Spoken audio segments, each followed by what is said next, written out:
to whatever. But anyway, weather was bathing suit? Yes. Weather was beautiful, and we missed you, and we missed the Otters, and now we're happy to have them back. And I understand this weekend's going to be another great weekend within the 80s, so we should have a lot of people coming out to watch their favorite team, the Evansville Otters. Oh, I couldn't agree more. It's a good time to be home. The Otters, unfortunately, went 3-3 on the road trip. They won 2-3 against Florence, which was very important. Florence is the best team in the league right now. The Otters are, unfortunately, a few games behind the Florence Freedom. If we look at the standings, 3.5. The Otters are 3.5 games behind the Freedom. The Windy City Thunderbolts, who the Otters will play today, they took 2 of 4 from Florence, and the Otters, unfortunately, couldn't take advantage of it. I know. I mean, you take 2 out of 3 in the best team in the league right now. I'm not saying the best team, but the best team in the league right now as far as record goes. Evansville's the best team, but anyway. Yeah, then you go into that other place where Joliet, where you wiped them out here at Otterville, and then you lose 2 out of 3 to them. And you know, even Ryan Long couldn't win the last game with that home run. But I'll tell you what, you know, when you play the best and you win, you should be winning against inferior teams. Right. No, I couldn't agree more. So one of the things that was highlighted on our 6-game road trip, as tonight's starter, Tyler Vail, he's now the all-time strikeout leader in Otters history. I saw that, and I listened to it, and I think when you went on the road, he was like 2 shy or 1 shy or something like that. He needed 1 to tie, 2 to take sole possession. Right. And I knew he would get it because, again, you know, we're talking about a quality pitcher, and it did work out. He got his in fact, every time he strikes someone out, that's a new record. It's like the stock market. Every time it goes up, it's a new record. So I think one of the things that it's safe to say is when the Otters' offense starts to click, everything will be just fine. The thing is, if they go up against good pitching, good pitchers neutralize a powerful offense. Well, did I hear you right, and did I see the box score right? But I think we had 3 or 4 players yesterday struck out twice. Oh, I think so. Let's see. And I think we have like 10 or 11 strikeouts. And the opposing pitcher, Quintana, struck out 11 Otters yesterday. Yeah, I was going to say, we had 4, I think, that struck out twice. And you're not going to win ball games when you're not putting the ball in play. No, I think you're right. Last night was just frustrating. The tie turned. It was 1-0 Slammers. And then Keith Griesaber gets hit with a pitch clearly on his shoulder, and then the ball bounced on his bat. And the umpire called it a foul ball when clearly the ball plunked Keith right in the shoulder. He retaliated and unfortunately was tossed. And then an error later on in the game by shortstop J.J. Gould threw over to Castro, and that went off the line. That allowed the Slammers to score another run, and then they had a 2-run single after that. Right. Getting back to J.J. on that. Now, you know, where and how was it? I know I've said it several times during the year, and I'll repeat myself. Castro has saved J.J. many a time with his bad throws, but now, how was this one? Was it? It was up the line. It was a routine ground ball to shortstop. Right, but I mean the throw. The throw, it was wide to the right a little bit. Okay, so Castro had if you either stretch his right glove, or he had to step off the bag to get the ball. That's the point I'm making. He had to leave the bag in order to make sure the ball didn't get by him. Okay. Yeah. So you know, I mean. You can describe it. I can describe it on the radio, but sometimes you need that visual seeing it to understand it. Put it that way. No, I couldn't agree more. Now we do have a newcomer in the outfield in Elijah McNamee, and he has had a very big following. He was a star at Mississippi State University this year, and last year he led his college to Omaha in the College World Series. He has big-time potential, knows how to play in big-time moments. He's been a positive addition to this Evansville Otters baseball club. Elijah will be in right field today. He had the game-winning sac fly RBI against Florence in the rubber match that proved to be the difference maker. Right. Well, he Sunday. had a base hit during that game too, didn't he? Have an RBI base hit? And then, no, he had a sac fly, and then before he hit his sac fly, he had a base hit. Okay, I knew he had the hit, and I knew the RBI that won the game was a shot to right field or a fly ball, sacrifice fly. Yes. And I think he got a hit in the second game he played too, didn't he? He's had a hit in 3 of his 4 games played as an Otter. But I think would you agree? You're sitting with the stats, but Keith, doesn't he have like a 16-game hitting streak? 19. I know every time I looked, and he got 2 hits last night, if I'm not mistaken. 2 hits, 2 for 2, and an ejection. Now, I don't know if that's the best stat line to have, but but for the most part, the Otters are playing really good baseball. It's just yesterday was a game that they should have won. It was really a 2-0 game, if anything. If the error doesn't occur, it's probably only 2-0, if not 1-0, and then Ryan Long's home run. Or JJ actually had the game-tying RBI single in the 8th. There was a 2-out single. It was Meggs, Calabrese, and Gould. 3 straight singles that tied the game, or it would have tied the game at 1. Instead, it was a 4-1 lead for Joliet. And then if Ryan hits that home run in the 9th, it's 3-1 Otters. And then Taylor Wright could have came in to close it out and save the day for Evansville. Yeah, well, I hate to say it, but if, a lot of times, it never comes to the plate. So he never gets a chance. It's when, right? It's not if, it's when. No. So, but honestly, it's really good to be back, and I understand your wife is here?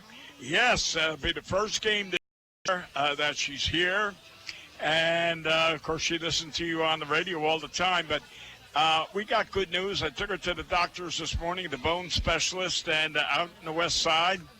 And we're from the north, and sometimes when you go beyond the north, you don't know your way around this town.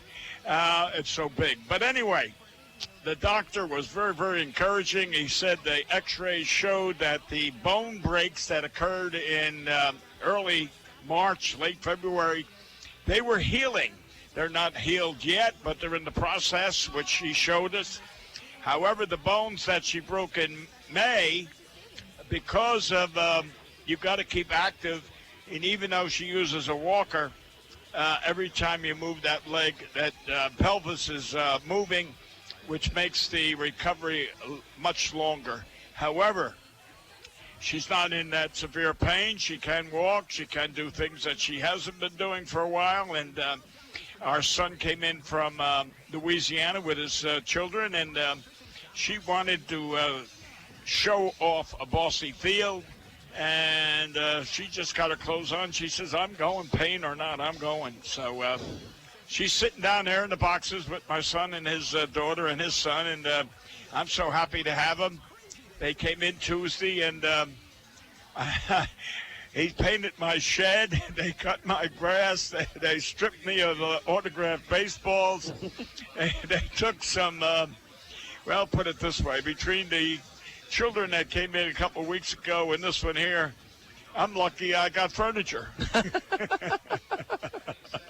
Well, I got to say, not only did I miss being in the booth with you, but overall just being back here at Bossy, it's good to be home. I'm sure you know that feeling, exactly what I'm talking about. I do. I know exactly. Your comfort level is higher. When you're on the road, you don't know where to go. You don't know where to eat. You don't sleep as well. There's so many negatives when you're on the road. They're all positives when you're home. Yeah, I think this morning the Otters came back from Joliet at 5:30 this morning, and I didn't get back to the apartment until 6 a.m. So I was telling you off the air, but I think the Otters, if anything, they recovered on sleep today after a long bus ride from Joliet last night. Well, I tell you what, I talked to Andy a little earlier before the game, and his wife's in town. Right.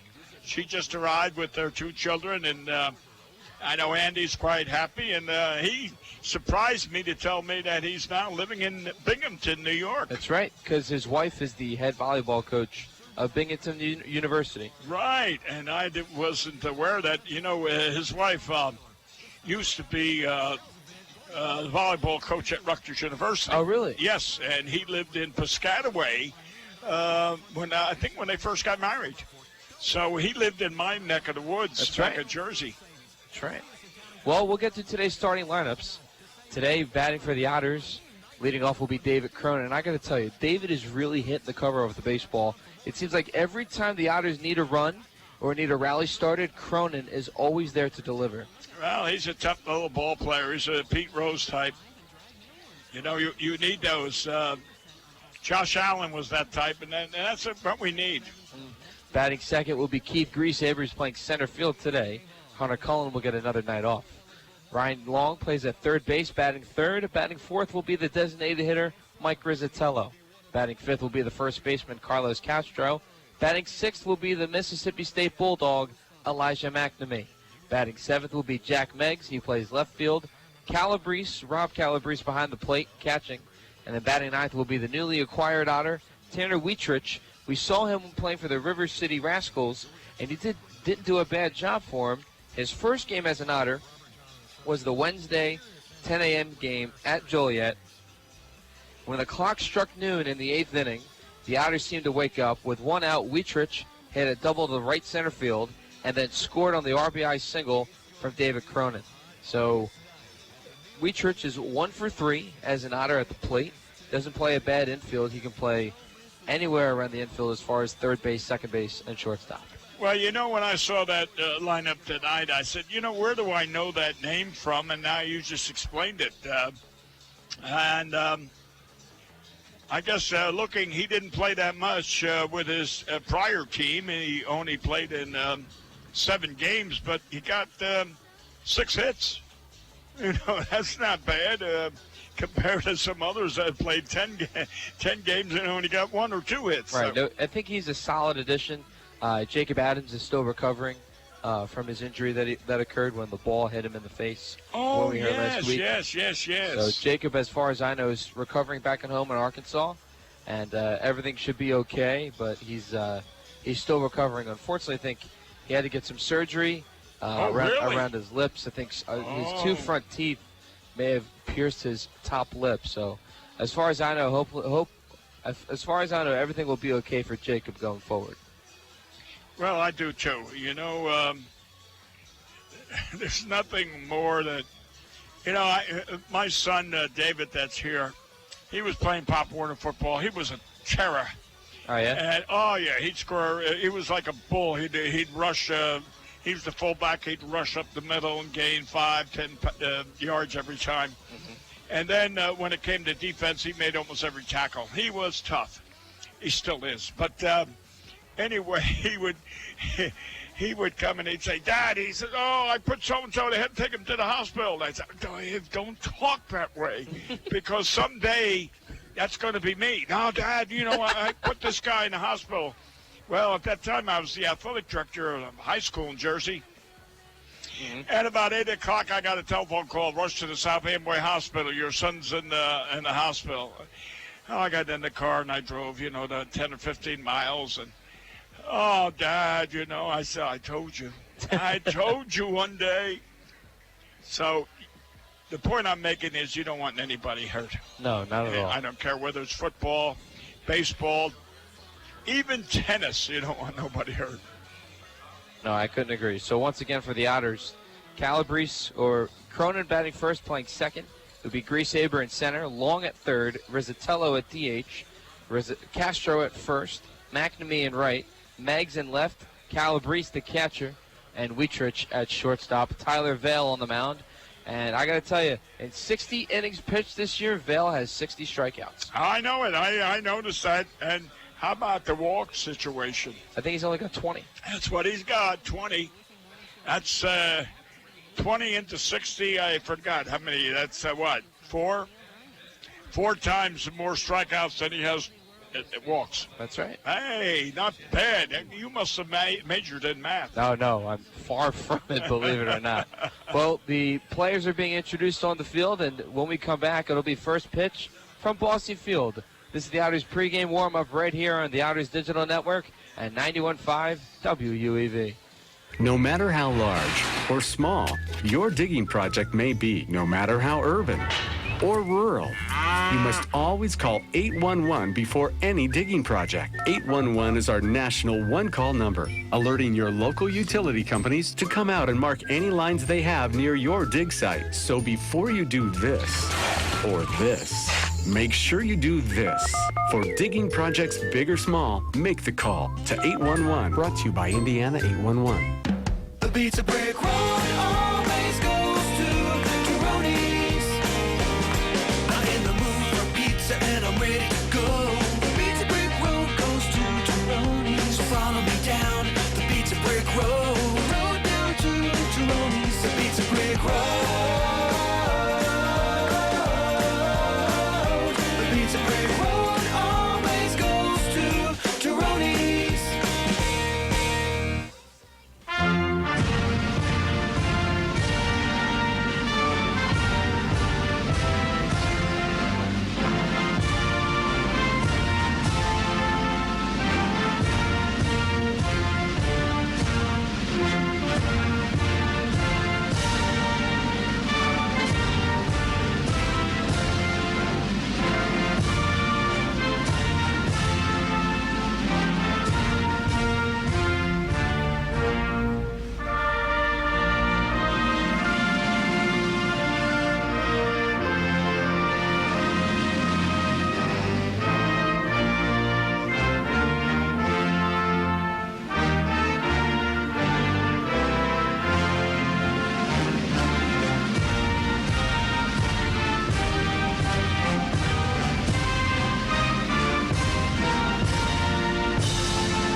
It's game time for the Otters on 91.5 FM WUEV and the Otters Digital Network. 3-1. Long. Toward right. Toward the corner. Toward the foul pole and over the wall. Fair. Home run for Ryan Long. First pitch. Cronin crushes it in the air to deep right field. He bat flips it and it's way out of here. Don't forget, Otters fans, you can catch every Evansville Otters broadcast on 91.5 FM WUEV, online at evansvilleotters.com, and through the WUEV mobile app. Roxon deals the 2-2 pitch. Fastball called strike 3 on the inside corner. Vail rings up Bissell to end it, and the Otters are going back to the postseason. Now, let's go out to the ballpark for all of the action. Are you a rookie, Bill? Oh, yes. Welcome back to Bossy Field, back here in Otterville land. Right, Bill? Yes, sir. Otterville. That's the place where Bossy Field is located. Well, the Otters are home for 3 games.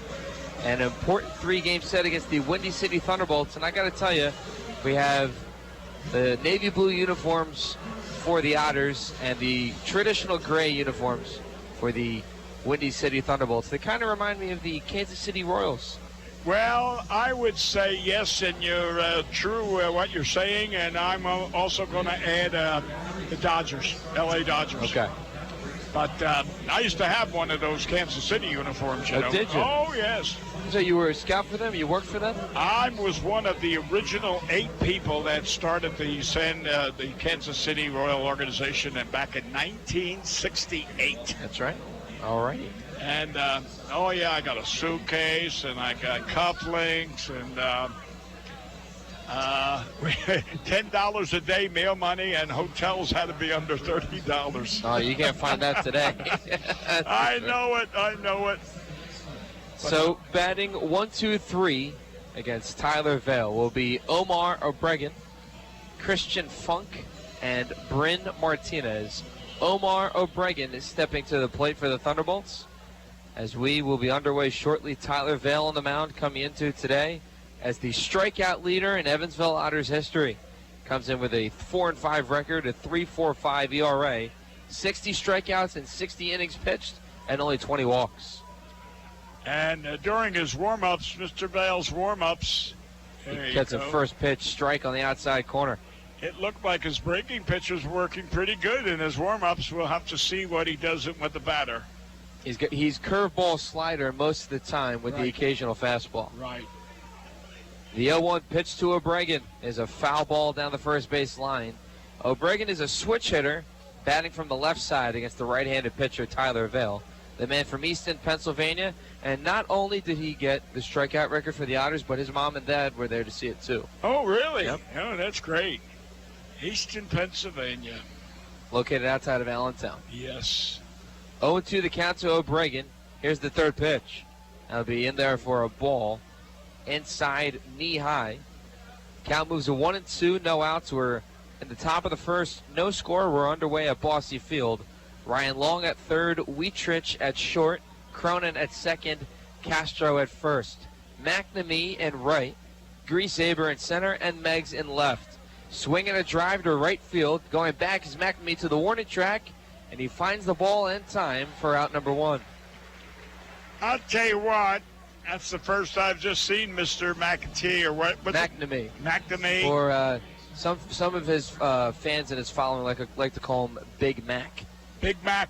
Big Mac. Okay, well, Big Mac just impressed me going back for that fly ball. I watched him. I don't know where the ball was, but I just watched him. And he he ran to the spot and waited for the ball to come down. Not bad, not bad. To the plate now will be Christian Funk playing third base today. Lefty-righty matchup. The first offering from Vale. There's a breaking ball in there for a strike. 0-1 the count, 1 out. After McNamee caught the fly ball from Obregon to begin the game. 86 degrees today at Bosse Field, and eventually get down to a cool 66. Yeah, and no humidity. The 0-1 is a breaking ball in the dirt. Count even at 1 with 1 out. I think that's the most important thing, the humidity. Oh, yeah. Over the weekend at Florence, it was 95 degrees every day. With the humidity, it felt like 100. Oh, boy. Oh, boy. Literally sweat from head to toe, everyone in the press box. Yeah. Vale from the right side of the rubber digs in. Here's the 1-1. It'll be a foul ball behind home plate. Count moves to 1-2 with 1 out. You know, I can't tell you how many times when I was playing down in Georgia on a Sunday afternoon ball game, we'd get there early and we'd spend our time just sitting in the shower before the game just to cool off. Funk batting 172 on the year with 1 home run, 5 hits, and 2 RBIs. Newly acquired position player for the Thunderbolts. There's a cold strike 3 on a breaking ball from Tyler Vale. There's 1 strikeout and 2 away here in the top of the first. Yeah, it's the first for the night. And let's hope many, many more. I gotta tell you, nothing better. When I talk to some of these pitchers, they honestly prefer a strikeout looking rather than a strikeout swinging. Oh, I'll agree with you on that. Number one, it eliminates the chance of the ball ending up being a hit. That's right. Bryn Martinez to the plate. Another left-handed batter gets a called strike from Vale to move the count to 0-1. You know, I always preached, Dave, if you don't swing the bat, you don't stand a chance of hitting the ball. So if you want a 50-50 chance, swing. To the plate now, Bryn Martinez. His 0-1 pitch is a called strike. Count quickly at 0-2 with the first 2 pitches of the at-bat. You know, and he hasn't utilized his breaking pitches hardly at all in this. Of course, I know it's only 2 batters, but still. Vale with a 0-2 count to Martinez. Here's the third pitch. Swinging a drive to right field. Going back is McNamee, and that's going to drop. McNamee dove and won't be able to get the ball. Picks it up, and rounding second, heading to third, is Bryn Martinez standing with a triple. That'll be the 11th triple hit by the Thunderbolts this year. They have 10 coming into this game. That's 5th best in the Frontier League. Well, I'll tell you what, Big Mac just showed me again something. He hustled. He really motored over there. He took a dive. He took a chance. It didn't work out, but got the ball quickly back into the infield and Cronin did a great job of taking it and holding it, not throwing it, because Martinez was more or less standing on third already. To the plate now is Cockrell. With a runner on third, Vail fires the first pitch. That'll be a breaking ball outside. That'll be low and away to the right-handed batter, and Chase Cockrell playing right field today. Count at 1-0. 2 outs, top of the first, no score. Vail from the right side of the rubber will rock, and now he fires. Next pitch in there is a ball, low and inside to the right-handed batter, Cockrell. Count moves to 2-0 as that pitch was knee-high. You know, Dave, going back to Martinez over there on third base with that triple, Vail had him 2 strikes and utilized the fastball, and that's what he hit was the fastball. 2-0 the count, 2 outs, runner on third, no score. The next pitch, right in there for a strike. On the outside corner, knee-high to Cockrell. Count moves now to 2-1 with 2 outs. Sometimes hitters will sit on a fastball, and that's what Martinez got moments ago. That's right. Well, you always, when you always look for the fastball. Always. Vail fires the 2-1. There's the That'll be curveball. right there for strike 2. That was the curveball right there. He threw the first one was a slider, and now he comes back with the curve. But the fastball that he's thrown so far to the lefties, they're inside, low and inside. To the righty, they're low and outside, identical locations. The 2-2 with 2 outs, Right swing there. and a miss on a breaking ball. Slider that bites, and that gets the Otters out of the inning. We head to the bottom of the first. No score from Boston Field. You're listening to Evansville Otters Baseball on the Otters Digital Network and 91.5 WUEV. GD Ritzy's is a proud supporter of Evansville Otters baseball. GD Ritzy's menu features hamburgers, grilled chicken sandwiches, old-fashioned peanut butter and jelly, and ice cream. With 3 Evansville locations: west at 4810 University Drive, on the north side at 4320 North 1st Avenue, and on the east side at 601 North Green River Road. GD Ritzy's is open from 10 a.m. to 10:30 p.m. Sunday through Thursday, and 10 a.m. to 11 p.m. on Friday and Saturday. GD Ritzy's, a proud supporter of the Evansville Otters.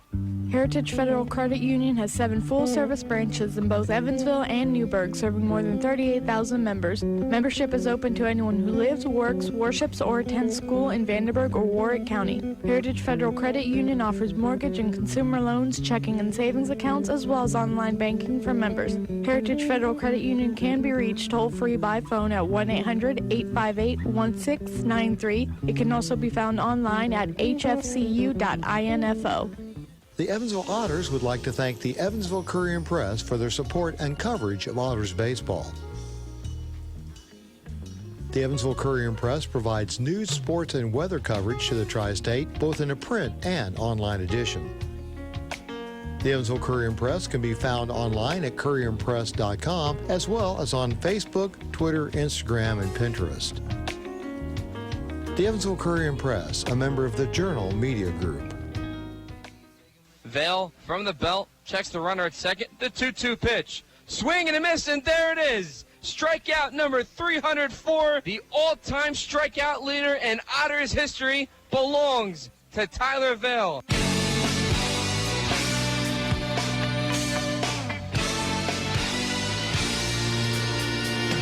Welcome back to Evansville Otters Baseball, live at Boston Field. Historic Boston Field. Dave Nguyen and Bill McCune on the call. And for those who don't know, it is the 3rd oldest baseball stadium in America. That's true, and a couple years ago, we celebrated the 100th anniversary of this beautiful ballpark in 1915 when my good friend Ben Bossy, although I didn't vote for him.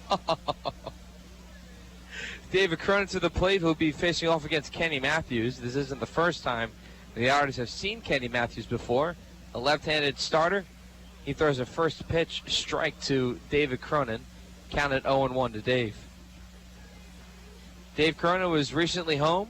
Here's his 0-1. Ground ball to the first base line. It'll be foul.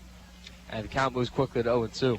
Well, you're talking about Mr. Cronin. You're always talking about his family, and there was some All in good light. Yeah, but there's something else you always talk about when you talk about the Cronins. that Mr. and Mrs. Cronin say hello? No. Okay. That he had home-cooked meals earlier this week? Swing and a miss, and that would be strike 3, out number 1. No, that's not what I'm talking about. Tironi. Not Tironi. Oh, yeah. That other Italian. Giordano's. Giordano's Pizza, that's right. Actually, the broadcaster for Windy City Thunderbolts, Terry, he introduced me to Giordano's back in May, the Otters' first road trip. Right. Took me and was nice enough to pick up the tab, so I owe him one. Oh, no kidding. So I owe him one. To the plate now is Keith Griesaber riding a 19-game hit streak. He faces the first pitch from Matthews. It's a called strike outside, knee high. To the right-handed batter, Griesaber, count at 0-1. Well, I got to tell you a story about picking up the tab. Matthews, the lefty from the belt, fires the 0-1.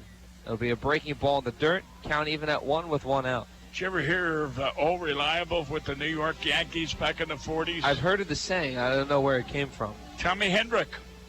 Old Reliable. Okay. Right fielder for the New York Yankees. Oh, Old Reliable, Tommy Hendrick.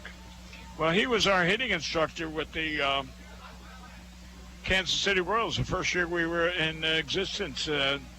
Where the first farm club we had was Corning, New York. The 1-1 to Griesaber is low and outside for a ball. Count moves to 2-1 to Keith Griesaber, who in addition to his hit streak has 70 hits. In a month, he has increased his batting average from 266 to 306. Next pitch to Keith is inside for a ball. Moves the count now to 3-1 with 1 out. He was one of the hottest hitters we have. If you remember early in the season, he was striking out, I'd say 2 out of every 4 times at bat. But he's really improved. Next pitch. Ooh, that's a called. Go ahead. Geez. Go ahead, say it, Bill. Get back here. Boy, get back here. It's that high fastball that Keith did lay off of, but it managed to get in there for a strike from Matthews. Yeah, but Keith was running before the pitcher even threw the ball. So he already conceded that it was a ball. That's when you always embarrass the umpire. Now there is different. Okay. Now that's ball 4, a 1-out base runner for the Otters and Keith Griesaber, and it'll bring up Ryan Long, who hit his 11th home run last night in the 4-3 loss to the Slammers. Ryan also is tied for the league in home runs, and he leads the entire Frontier League in RBIs. He is reading. That was one of the questions I was going to ask you. He's 52 RBIs after the 2-run shot last night. Well, that's what you need. RBIs. He's got a nice lead over there, Keith. Also the leading base stealer for the Otters in Griesaber on first. Ryan Long takes a first pitch strike. Yeah, I didn't like the way Keith just took that stride. He's already committing those hips to go out and open. You got to hold them. Throw over to first is not in time. I think that's the benefit of being a left-handed starter, is that you can check the runner at first without turning your body. Yeah. But left-handers, Dave, you've been in the game. Go to third. There's a wild Go to third. pitch thrown, Go to third. and Griesaber will stand at third. To me, would be a stolen base and a pass ball. Or you could say wild pitch, whatever. We'll see what the official score gets it. Is that a wild pitch or a pass ball? Ryan Long to the plate with a runner 90 feet away from home for the Otters. Yeah, we got it right. Stolen base and a wild pitch. Right. So Keith had a good jump, and it pays off for him. Swing and a miss for Long makes the count at 1-2. Yeah, I see Ryan is still using that terrible batting swing. He's opening his hips. And once the hips open up, you're committed. Fly ball. Fly ball is all we Next pitch need. to Ryan Long is fouled in front of home plate. Count remains at 1-2 with 1 out. I'll take a fly ball to left or center or whatever you want. You know, Ryan last year and earlier this year, if you remember, was hitting some to left center. Right. They weren't long balls, but they were in between shots, and I haven't seen him hit one of those in Lord knows when.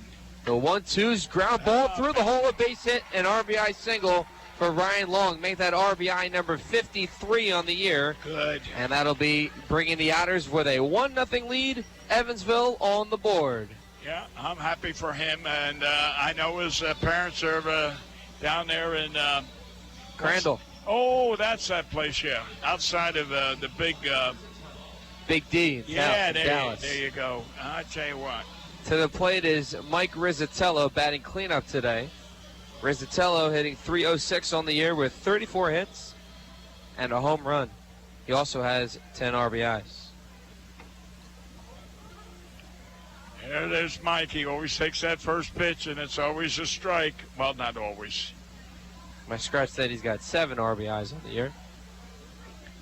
Next pitch to Rizzatello is a called strike. Count quickly at 0-2 to Rizzatello. If you notice, Mike has always got an 0-2 count. There he goes, strike 3. And there's 2 away here in the bottom of the first. Otters up 1-0 after the RBI single from Ryan Long. To the plate now is Carlos Castro. You see, Mike lets the good fastballs go by and then swings at the bad breaking pitch. Mike, you gotta. Now you say he listens to us. He does. So he should be listening. And when I just said, Mike, you let the fastballs, the strikes go by, and you swing at the bad ones. His father listens in as well. Okay, well, Dad, tell Mike what I just said. First pitch to Carlos, swing and a miss on a slider from Matthews. Count moves to 0-1 with 2 outs. How many times have I heard you say, and I've seen it, here comes the first pitch to Mike, and bang, he got a single up the middle. He's jumped on that first pitch. 0-1 in the dirt for a ball. Count even at 1 to Castro with 2 outs. 1-0 Otters after the RBI single from Ryan Long. McNamee on deck. Castro with his shiny red bat, the 1-1. There'll be a ball inside at the knees of Carlos. Count moves to 2-1 with 2 outs. Castro hitting .282 on the year with 65 hits, 10 home runs, and 26 RBIs. This next pitch gets behind Castro and behind the catcher, Koffel. That's a pass ball. That was in his glove and got away. That's a pass ball. I don't know what our score is going to give him, but that's a pass ball. Well, I'll agree with you until otherwise. Yeah. It was a breaking pitch, but he had all the opportunity of catching it, just got bounced out of that glove. Now that on the stolen base with Keith and going to third base on the wild pitch, now that was in the dirt, so we got to give him a wild pitch. Castro with 65 hits on the year, the all-star first baseman for the Otters. Now he's got a good count, 3-1 count. Here's the 3-1. There'll be a breaking ball in the dirt for ball 4. Runners on first and second for Elijah McNamee. Yeah, now, why would they call him Big Mac? I mean, I know he looks at 6'2" and 200. Oh, because he can come up with big hits in big moments. Oh, is that why it is Big so, Mac? So, Big Hit Mac. Oh, Big Hit Mac, okay. All right, well, let's hope Big Hit Mac comes in with another hit big. 2 away, runner on second base and Ryan Long. He had the RBI single that scored Griesaber. We have a 1-0 lead for the Otters in the bottom of the first. On first is Castro. Here's the first pitch to McNamee. Drops in there for a called strike. Waist high inside to the right-handed batter, McNamee. Count at 0-1 with 2 outs. I think the first time he came to bat as an Otter on the road, he hit a long fly ball close to the fence. Yeah, and unfortunately it was caught. Yes, it was caught. But Swing and a foul ball down the first base line. Count moves quickly 0-2 to McNamee. I got to tell you, he's got power. He can lift the ball to 400 feet to center field like it's nothing. Yeah. But I remember when you were describing it, there it goes, you know, and I'm saying, oh, boy, a home run is first as an Otter, and then, oh, it's caught. But still, it was impressive. Listening. McNamee calls time. He does have an RBI. That was the sac fly RBI last Sunday in the 5-4 victory against the Florence Freedom. His first game as an Otter, he had a hit and an RBI. He has 3 hits in 4 games. Here's game number 5. Next pitch to McNamee is in the dirt for a ball. Count moves to 1-2, 2 outs. Runner on first and second for the Otters. Second base is Ryan Long. He singled to score Keith Griesaber to get the Otters' first run on the board. 1-0 here in the bottom of the first. Matthews, the lefty for the Thunderbolts, puts the baseball behind his back, waits for the sign from his catcher, Koffel. They'll agree on a pitch as Koffel sets up inside. The next pitch was almost hit him, and McNamee to even the count at 2. This guy is throwing a lot of breaking pitches. That was a fastball, but still, Matthews is still throwing a lot of breaking pitches. McNamee batting .200 on the year, 3 for 15 with an RBI. Next pitch is way outside to make the count full, with 2 outs. 1-0 Otters. And a very big pitch in this game. I know it's early in the first.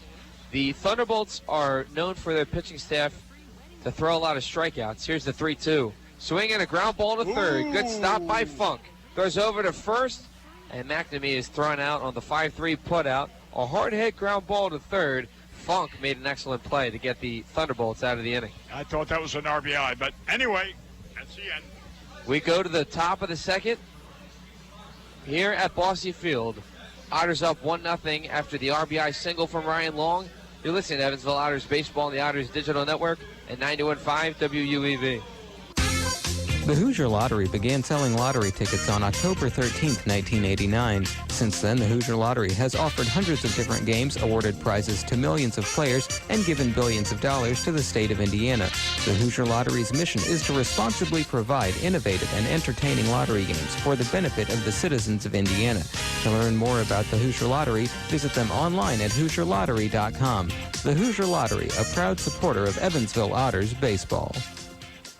The International Brotherhood of Electrical Workers, Local Chapter 16, would like to take time to say, Go Otters! The IBEW Local 16's jurisdiction includes 13 counties in southwestern Indiana, as well as Wabash County in Illinois. Its members are divided into several categories of electrical work, including inside construction, maintenance electric, residential wiring, and sign classifications. More information on IBEW Local 16 can be found online at IBEW16.net.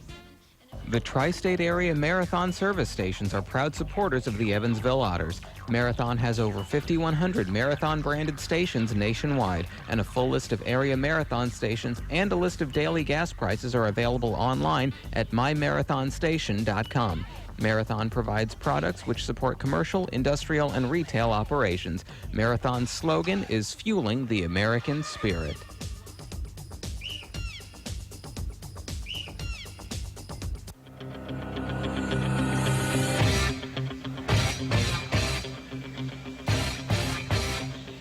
Welcome back to Evansville Otters Baseball. Dave Nguyen on the call. 1-0 Otters after the RBI single by your man, Ryan Long. Oh, yeah. I'll tell you what. RBIs, to me, are one of the most important aspects of batting. You know, a guy could bat 300, 330 and hit 20 RBIs. I'll take the 270 hitter that brings in 60 RBIs. To the plate now is Tyler Alamo as we begin the top of the second, 1-0 Otters. Alamo, one of the better hitters in this Thunderbolts lineup. He's hitting .240 on the year with 7 home runs. His first pitch from Vail is a slider outside for a ball. Count at 1-0, no outs, top of the second, 1-0 Evansville. Alamo also has 52 hits on the year, 28 RBIs. Here's the 1-0. Yes, he did. Yes, he did. Okay. All right, now it's a strike. You see how that's what Ryan does a lot. You notice what he just did? Yeah, it just went a little too far. Once you open up those hips, it's bye-bye, baby. Alamo hitting .239 on the year. Here's his 1-1. Swing, and that'll be a strike on the outside corner. Count moves quickly to 1-2. Another, I'm not sure that was a slider or a curveball. It didn't have a curveball rotation, but whatever it moved, that's what counts. Vail with a 1-2 count to Alamo. Kicks and fires. Here's the pitch. There's a curve. And that'll be there for a ball high and upstairs. That'll be waist high and up to the right-handed batter in Alamo. Count now even at 2 with no outs. Top of the second, 1-0 Otters. Vail digs in on the mound from the right side of the rubber. Fires a 2-2. Swing and a miss. Now that's a slider that bit for out number 1. Yep, and that's number 3 in the strike zone area. So to the plate now would be Taisei Fukuhara, the center fielder.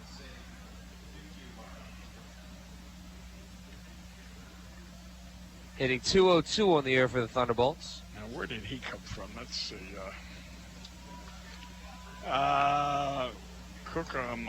Let's see. Oh, here it is. Here, outfielder. First pitch is a called strike inside to the left-handed batter. Japan. He's his hometown's Japan. Hometown? Country. Country. There we go. Sorry. No, you're good. It's all right. Japan is a pretty big town, I was going to say. 0-1 is way outside for a ball. Yeah. Fukuhara is batting 202 on the year with 29 hits. Vail digs in on the mound from the right side of the rubber. He kicks and fires the 1-1. That'll be a swing and a miss on a breaking ball that was nasty to make the count at 1-2. You called that. You did call that right, Dave. That was a nasty slider. My God. That had more bite than a rattlesnake. That's a pretty big bite. You ain't kidding. The 1-2. Ground ball over Vail on the pitcher's mound. Cronin comes up and a throw over to first. He is close. And he gets there in time by a hair for out number 2. Boy. I tell you what, if Cronin didn't get rid of that as fast as he did, that guy, Furamore or whatever his name is, really motored down that line. To the plate now is Micah Coffey, the catcher. They're at 2 away. Here in the top of the second, 1-0 Otters the score. Coffey hitting at .216 on the year. Does not have a home run. He also has 5 RBIs. The first pitch from Vail. It'll be a ball outside to the left-handed batter, Coffey. Count at 1-0, 2 outs. For you people out there and listening to us in the radio world here, we are a great crowd here tonight. My God. The Bud Light area is loaded. The tent down left field is loaded. And so is the tent down first baseline as well. Okay, I can't see that one. Okay. All right, but we have a good crowd. One of the better crowds we've had all year. So let's come on out tomorrow night and see the Otters again. Tomorrow's 90s night. It's a special promotion. Oh, it is? Yeah. Okay. Especially for the children if they're a fan of Nickelodeon. Next pitch from Vail is a breaking ball in there for a strike. Count moves to 2-1. So what does 90s mean? Like 1990s themes, 1990s music. Music. Nickelodeon was popular in the 90s, so there might be some slime for the kids tomorrow. Okay. So, and then there's going to be a music video that the Otters performed as well. Here's the 2-1, swing and a miss. Ooh. Another breaking ball that bites to even the count at 2. That is a wicked slider. Boy, oh boy. I mean, that's 2 rattlesnake bites. Well, it's ironic you say that because Vail did pitch to the Arizona Diamondbacks organization. Oh, okay. Here's the 2-2.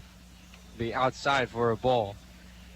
Count now full with 2 outs. See, now he should have came back with that identical pitch. He did that against the Fumajori, whatever his name is, and he did it to this guy.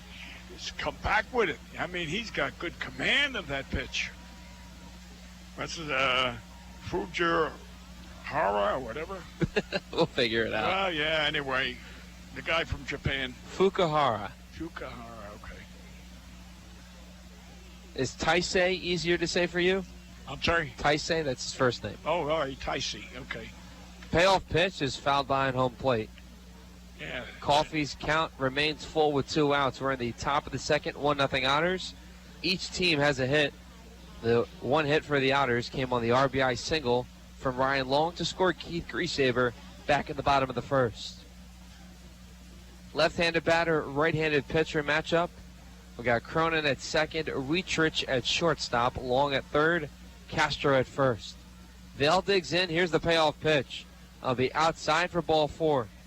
The second base runner of the day for the Windy City Thunderbolts. Yeah. To the plate now is the catcher, Brett Koffel. So there's Micah Coffey and Brett Koffel. I know. I was just looking at it. Coffey and Coffel. I wonder if they're cousins.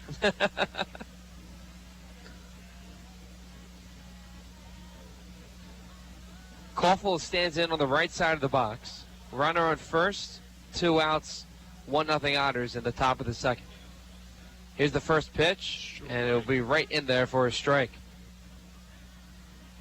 Looked like the fastball from Tyler Vail there. That's what it was. It was the fastball. Counted 0-1 with 2 outs. The man from Easton, Pennsylvania, the Otters' all-time strikeout leader in franchise history. He kicks and fires the 0-1.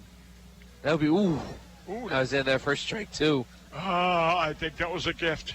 I think that was a gift. I thought that was high and inside, but we'll take it. You know, I'm kind of watching Vail out there now. See, he's not looking at first at all. I just... 0-2, swing and a miss. Another slider from Tyler Vail. Swing and a miss for Koffel, and that gets the Thunderbolts and the Otters out of this top of the second. We head to the bottom of the second. 1-0 Otters the score on the Evansville Otters Digital Network and 91.5 WUEV. Why Old National Bank? Old National Bank began in 1834 with just one room and a passion for helping people prosper. Today, we are honored and grateful to be the financial partner for so many businesses, families, and individuals like you. From our commitment to safety and security to our promise of service that will exceed your expectations, we want to be your bank for life. Old National Bank, member FDIC. The Evansville Otters would like to thank Sinorama Evansville for their support this season. Sinorama Evansville is a multi-application supplier of custom-made signs, banners, and decals in the Tri-State. Located at 1300 North Royal Avenue in Evansville, Sinorama is open 8 a.m. to 5 p.m. Monday through Friday. They can be reached by phone at 812-477-7763 and can be found online at sinorama.com/in-Evansville. Sinorama Evansville, a proud supporter of Evansville Otters baseball. This Evansville Otters broadcast is made possible through support from New Image Travel. New Image Travel provides motor coach charter service to the United States and Canada with pickup within a 150-mile radius of Evansville. A full list of New Image Travel's offerings can be found online at newimagecharter.com. New Image Travel can be reached toll-free at 1-800-432-6213. New Image Travel, a proud supporter of Evansville Otters baseball.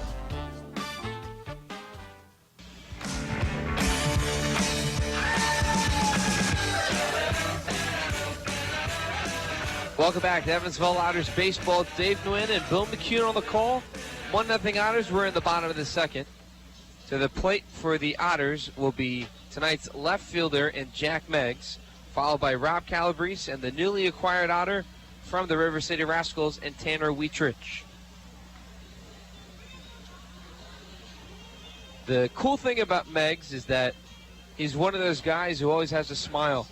Whether you're feeling down or feeling gloomy, Meggs' smile can bring you back up. And his mother is called... Mrs. T. Mother T. Mother T. Mother T. And we had the pleasure of meeting her earlier in the season. Very, very nice woman. And if I'm not mistaken, she said that this young man, he was hit. Unfortunately, and that'll be the Otters' first base runner here in the bottom of the second. I think she said that Jack went to elementary school in Terre Haute. Okay. I'm not sure of that. I know she said her other sons went to high school there, but Okay. I'm not sure. That is when the father was the coach at Indiana State. The Sycamores. Yep. Larry Bird country. Right. Well, he's from French Lick, but he played at Indiana State. Right. First pitch to Calabrese doesn't go over as Meggs gets back there safely on the pickoff move from Kenny Matthews. What a pickoff. Otters need to be careful because there's a left-handed starter on the mound. Yeah. Throw over to first once more. Yeah. And Meggs gets back there. Meggs second on the team at stolen bases with 15. Next, first pitch to Calabrese, drops in there for a strike, inside, waist high. Counted 0-1 to the right-handed batter Calabrese, who's hitting .273 on the year with 39 hits. The all-star catcher for the Otters. Matthews throws over to first for a third time in this sequence. Count remains at 0-1 with no outs. Bottom of the second, 1-0 Otters the score. Live from Bosse Field. We do have a really good crowd tonight. Seems like everyone's from first baseline to third baseline. There are a lot of seats taken. And there was another throw to first base. And I'm going to estimate a 4,400 crowd. 4,300. All right, I'll bet the under slightly. Okay. Slightly. Okay. 0-1 the count to Calabrese. Here's the next pitch. I'll be on the outside corner for a strike. That was belt high once more, away from the right-handed batter Calabrese. Count moves to 0-2 with no outs. Runner on first in Meggs. He was hit by a pitch in the first pitch of his at-bat. Here's the 0-2.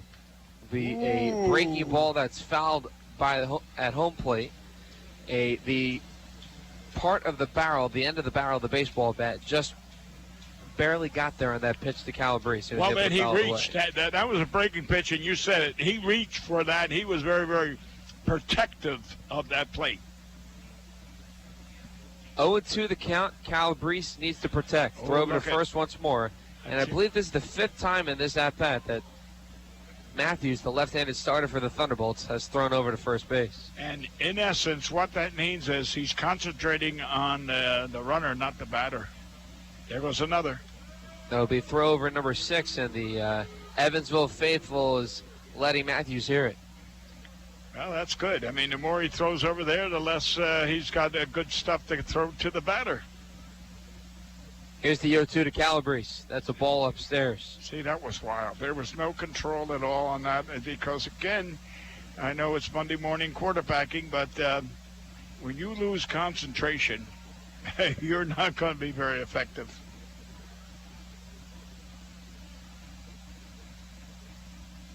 Matthews digs in the 1-2. Meggs goes. Ground ball to the first baseman, Coffey.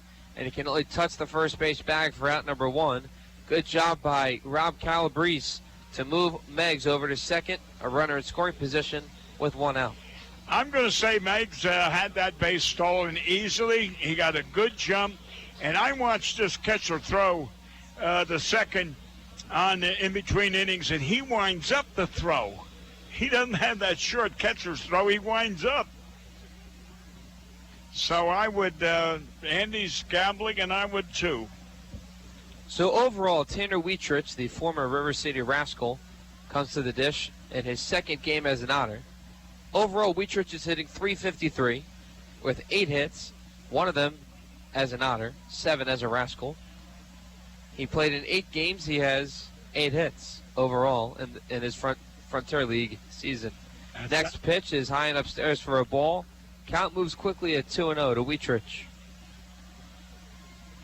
Well, 1 hit per game, even if you got 1 for 4, it makes you a .250 hitter, not bad. Or excuse me, 7 hits in 8 games. That's still not bad. Swing and a miss. Chases a high fastball. Moves the count to 2-1 with 1 out. Runner on second, and Jack Meggs, who was hit by a pitch to begin this inning. Each team has a hit, 1-0 Otters. Matthews, the lefty, digs in. Checks the runner at second and Meggs. Fires a 2-1. That's a ball outside. Outside, up and away to the right-handed batter, Wietrich. Count moves to a hitter's count at 3-1 with 1 out. And you got the center fielder and the right fielder looking in the sun.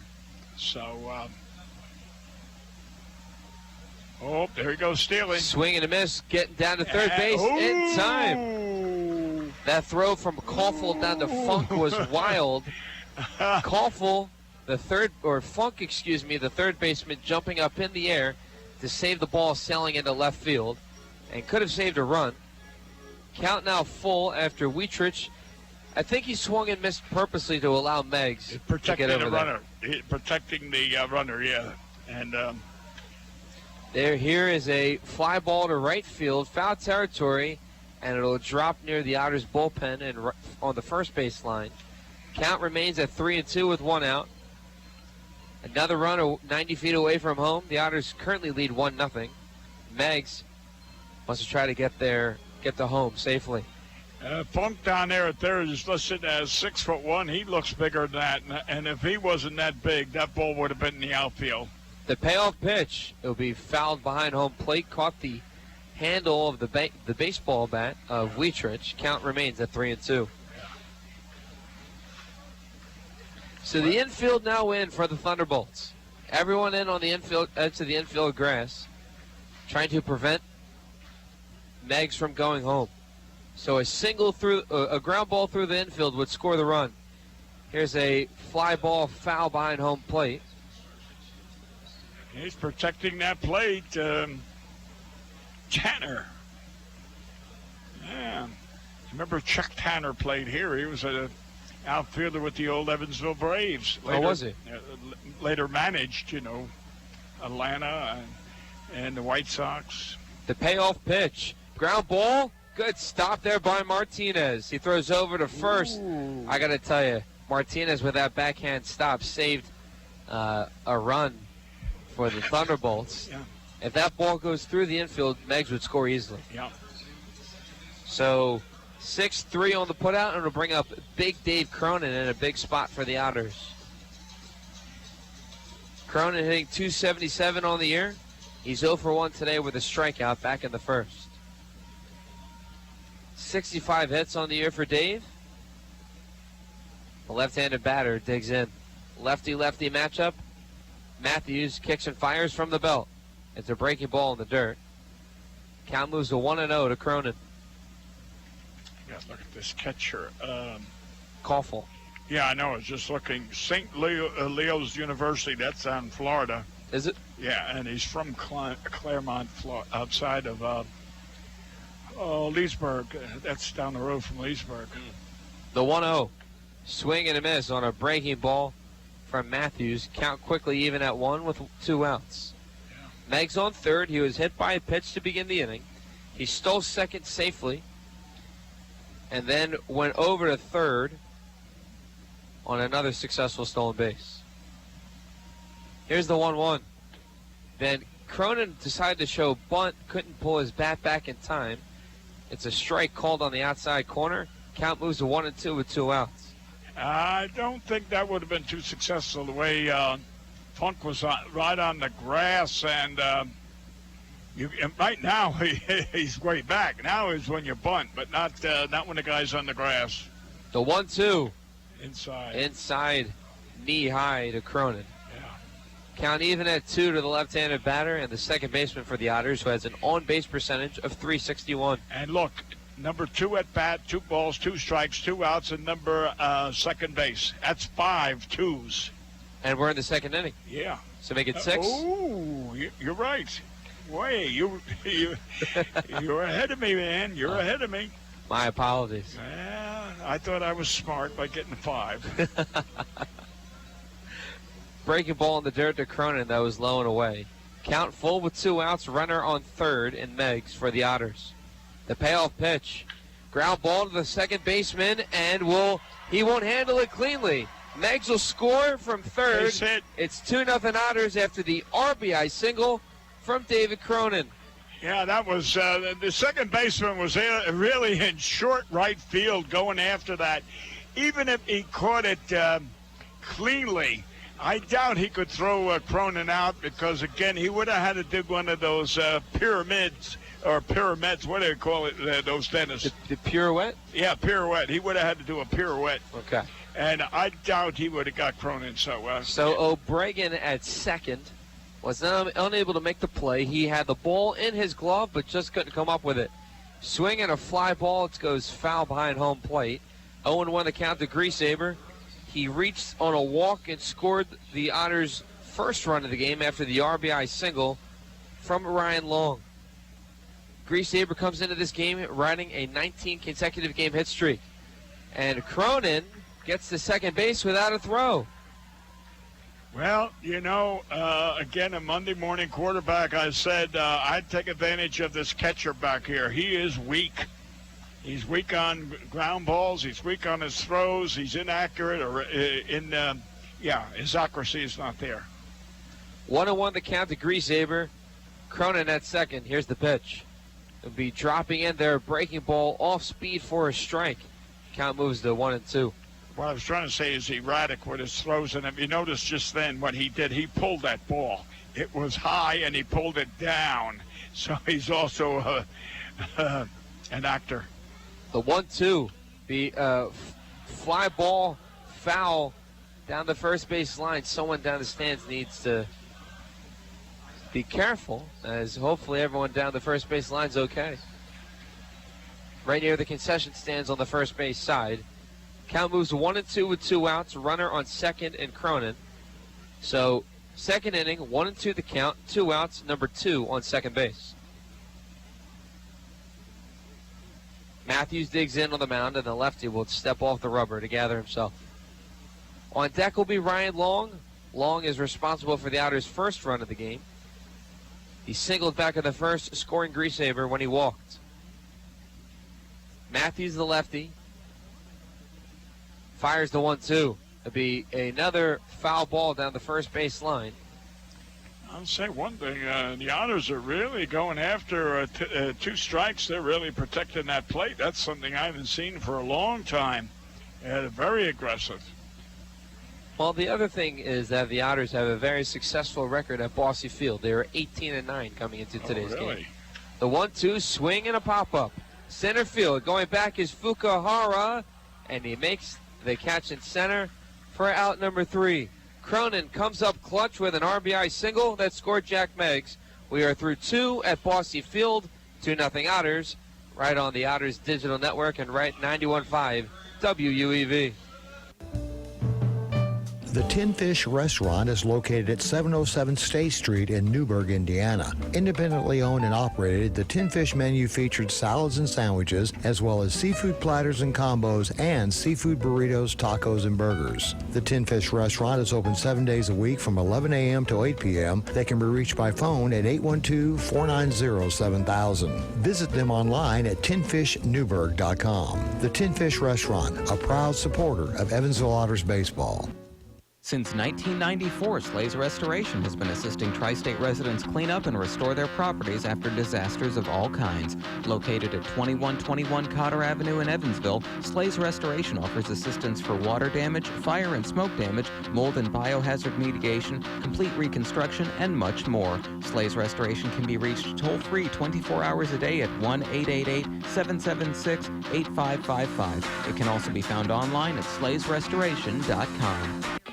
The local Pepsi bottling group features Pepsi Company products for distribution to retailers and vendors in the tri-state and would like to wish the Evansville Otters the best of luck in today's contest. The Pepsi bottling group has locations at 2605 West Marion Street in Marion, Illinois, 3081 Contronics Drive in Owensboro, Kentucky, and 11733 West Industrial Park Drive in Elberfeld, Indiana. Information on Pepsi products can be found online at PepsiCo.com. Pepsi, a proud supporter of the Evansville Otters.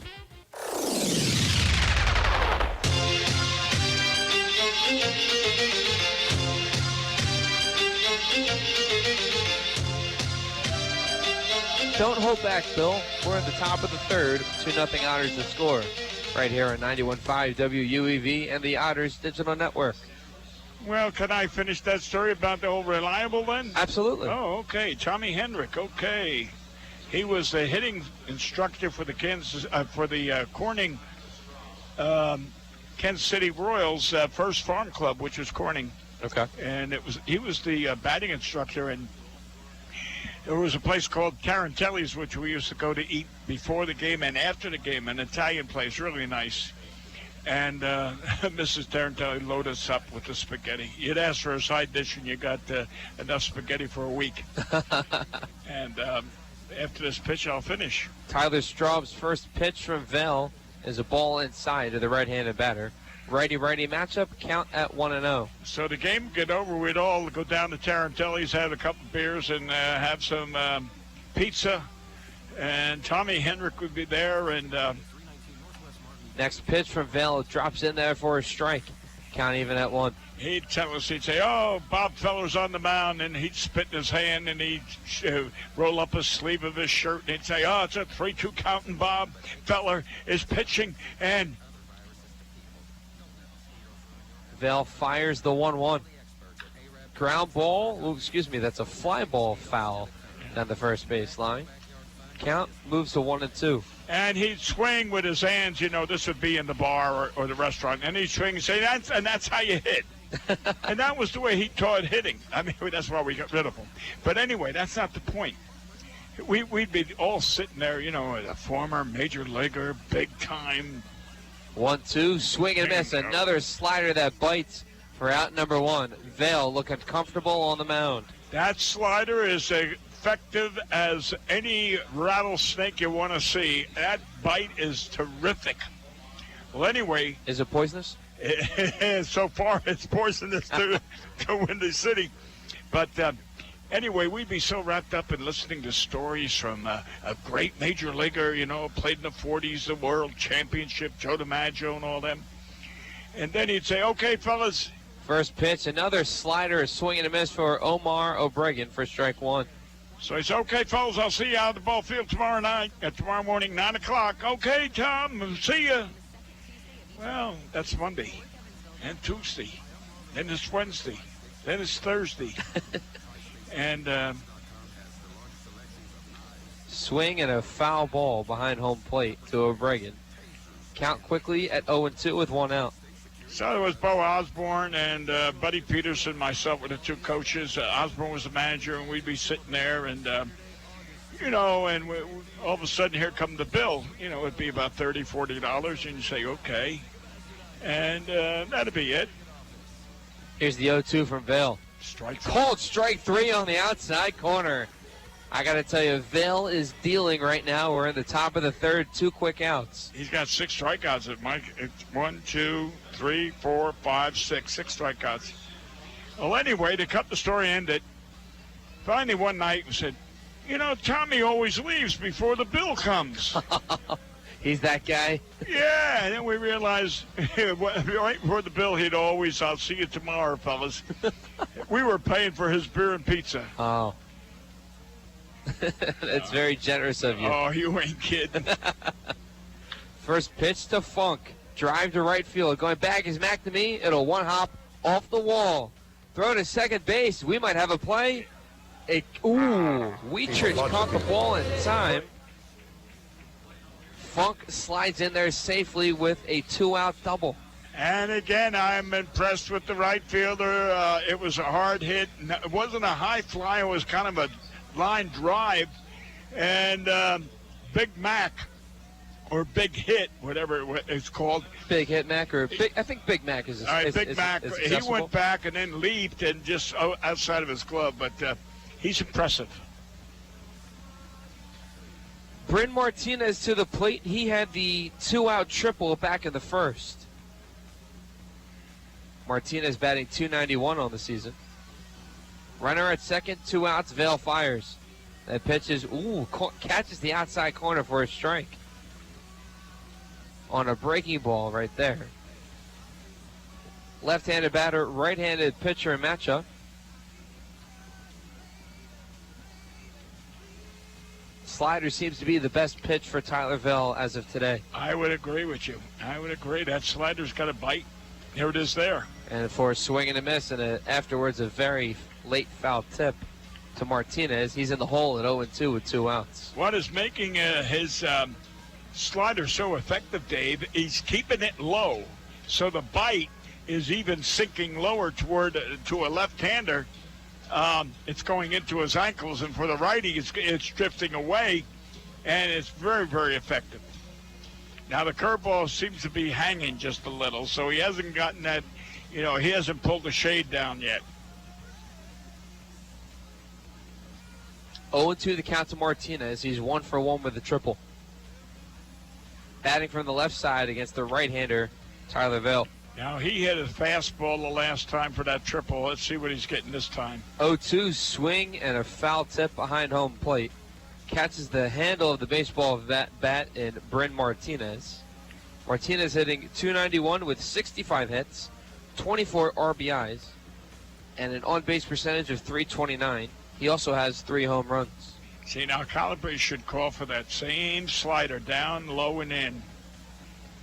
No fastballs.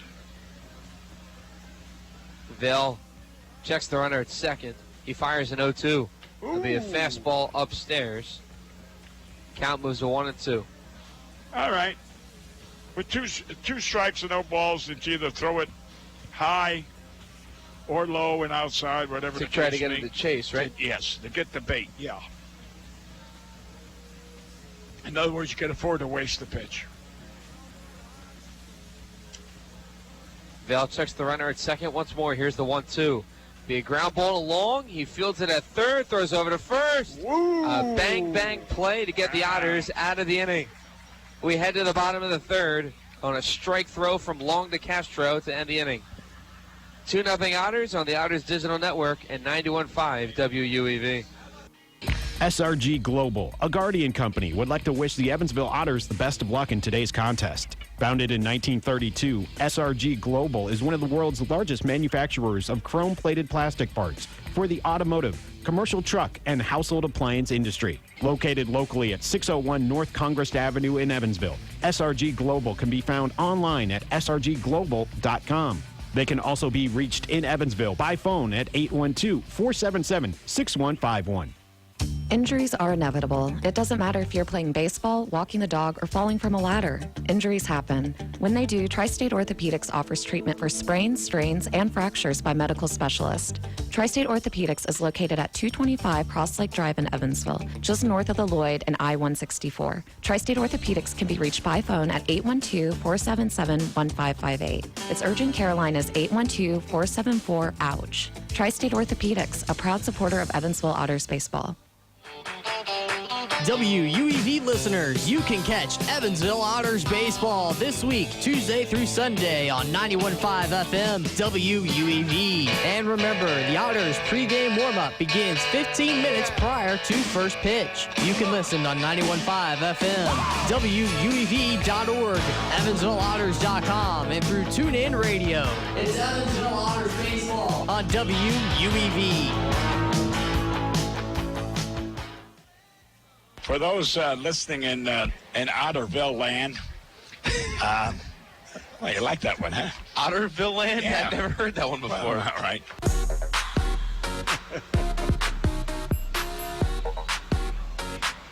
Welcome back to Evansville Otters baseball. Dave Gwynn and Bill McCune on the call. 2-0 Otters. We're in the bottom of the third. Ryan Long will lead things off. He's 1 for 1 with the RBI single that scored Griesaber back in the first. It'll be Long, Rizzatello, and Castro for batters 3, 4, and Mambo number 5 in the order. Here's the first pitch to Long. It's a breaking ball low and away. Count at 1-0 to the man from Crandall, Texas. Make an outstanding play in the field, and you're going to come up and be one of the batters in that inning. The 1-0. Swinging a drive to right field. Going back is Cockrell, and that ball is gone. That's gone. It's out of here. That's gone. Home run number 12 for Ryan Long. Gives the Otters a 3-0 lead. For a minute, Cockrell brought his glove up to the wall, and for a moment I thought he caught it, but I said, no way he would have caught that one. That was clearly over the marathon sign over the fence in right field. Home run number 12 and RBI number 54. Well, I don't want to be the Monday morning quarterback, but if you've noticed, and I'm bragging and I'm patting myself in the back, and I broke my arm already doing it, I said that once the ball left the bat, or the bat left the ball, whatever you want to say, I said home run. That was it. That was it. It was gone. You know, for some reason, you get a feeling they're out of the ballpark. Just the way the ball jumps off the bat. Oh, I from the crack of the bat, I knew it had a really good chance. Right. 3-0 lead.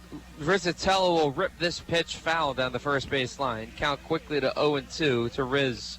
He's back in that 0-2 count again. He swung at a good pitch, though. I know it. But it's just that he's got so many 0-2 counts. Here's the 0-2. Swing and a drive to right field. Going back is Cockrell. And he will make the catch at the warning track for out number 1. Mike's put 2 really good swings in the past 2 pitches of the at-bat. Yeah, Mike's got a surprises you. He makes contact. When he that first time up, he had the 0-2, and it was a bad pitch, and he looked bad swinging on it. It was like, I don't care. But here, he's generally an aggressive player, a batter. I like him.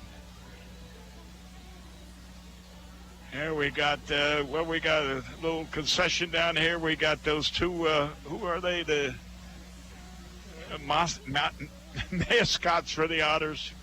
First pitch to Castro. Swing and a drive. It'll be shallow and left center field. Fukuhara makes the catch for out number 2. I want to let you know, Bill, that my father is listening in. He says hello. My mom says hello. I forgot to call her today, unfortunately. But, they did know that I got in at 6 a.m. this morning, and my dad says, "You just got in?" And I said, "Yeah." He goes, "Go to sleep." That's right. That's right. And I want to say that my aunt and uncle are in from North Carolina, my Uncle Mike and Aunt Linda. And I want to give them a special hello to them on the broadcast. Well, Mom and Dad, hello. And whereabouts is the North Carolina? It's Fuquay Arena outside of Raleigh. Oh, okay. My brother lives in Elon. Oh, that's not far from Greensboro. Yeah. That's where I went to school for my first 2 years. Swing and a drive to center field. Drops for a big hit for a Big Mac. McNamee with his first hit at Bossy Field. And it'll drop into shallow center to keep this 2-out rally going for the Otters. They're up 3-0 after Ryan Long's 12th home run of the year. Yeah, Greensboro, just a few miles away from Burlington. I'm going to say, 25 miles, something like that. Not far. Yeah. It's the High Point, Greensboro, Elon. I believe that's called the Triangle, if I'm not mistaken. Oh, I don't know. But there's a bigger triangle with, I think it's Raleigh, Durham, and... Durham's where Duke is. Unfortunately. Yeah. First pitch to Meggs. Drops out there, outside for a ball. Count moves to 1-0 with 2 outs. My nephew's son, that was a North Carolina wrestling champ for many years, went to Duke, got his law degree, and was with some big firm out there in Denver. And swing and a miss from Meggs, and that'll be strike 1. And unbelievable, gave up a big law firm, so he could go scouting for the Phillies. Oh, yeah? Oh, my God. But he wants to be... sometimes you got to do what the heart wants, right? Well, whatever makes you happy. He wants to be a general manager of one of the major league clubs, so that's his aspirations. 1-1 the count to Meggs. And I got a story for you on that one. As he shows bunt, it would be called a strike as Meggs couldn't bring his bat back in time. 1-2 the count, 2 outs to Meggs. 3-0 Otters after the solo home run from Ryan Long. He launched it over the right field fence. So the current coach for the Boston Celtics and Brad Stevens, he was working on Wall Street, and then he decided to take an unpaid internship coaching at Butler University. Here's the 1-2.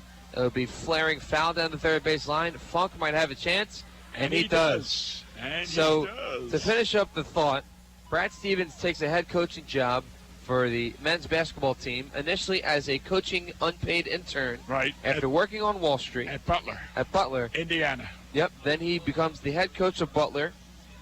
In about 3 years, he leads the Butler Bulldogs to 2 straight national championship appearances and is now the head coach of the Boston Celtics. So he goes from a man from working on Wall Street to getting an unpaid job at a D1 college that's small at the time, and he becomes the head coach after a few years, leads Butler to the national championship game not once but twice in 2 seasons, and almost won it in both times.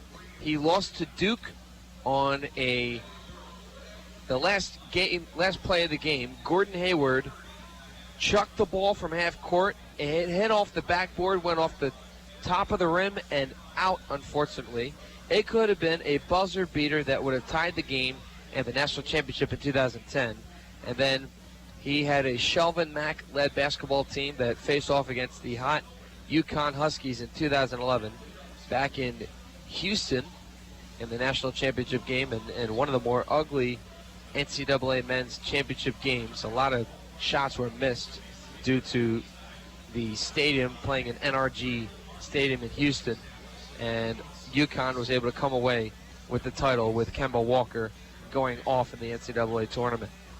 But to make a longer story short, Brad Stevens went to follow his heart and realized that he belongs in coaching rather than on Wall Street.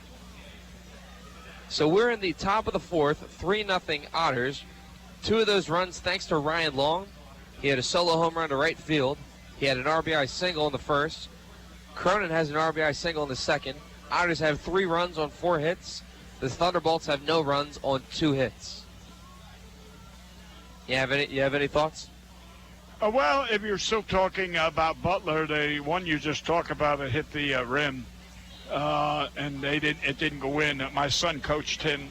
My son taught him. He went to. Your son taught Gordon Hayward? Yeah, at Brownsburg. He was in Brownsburg. Brownsburg is where? High school. It's outside of Indianapolis. Really? Yeah. Okay. I saw him play high school basketball. You could tell that he was going to be a pro one day? Yes. To the plate now is Chase Cockrell as we begin the top of the 4th. 3-0 Otters here live at Bosse Field. It would be Cockrell, Alamo, and Fukuhara. Ooh, curveball. Right in there for strike 1. Yeah. Oh, this is Taisei. Taisei will be batting third. Oh, okay. All right. Taisei Fukuhara, the man from Japan. Yeah, Taisei. Chase Cockrell's next pitch is outside for a ball. Belt high to the right-handed batter, and Cockrell. That pitch was belt high and away. Count even at 1, no outs. Top of the 4th, 3-0 Otters the score. Sun beginning to set at Bosse Field. Here's the 1-1 from Vail. Ground ball, and that'll be through the hole past Ryan Long at third. That'll be the 3rd hit of the day for the Thunderbolts. Yeah, Ryan Long couldn't get that one. It skipped through the infield, and I'll tell you, you won't believe this, what I'm going to say, but if JJ was out there, he would have gotten it, because I remember you on the radio, and you said, hey, if he had played his normal position, it would have been a base hit. I'm saying, my God, how many times have I said that? Tyler Alamo to the plate now. With a runner on first, Vail fires the first pitch.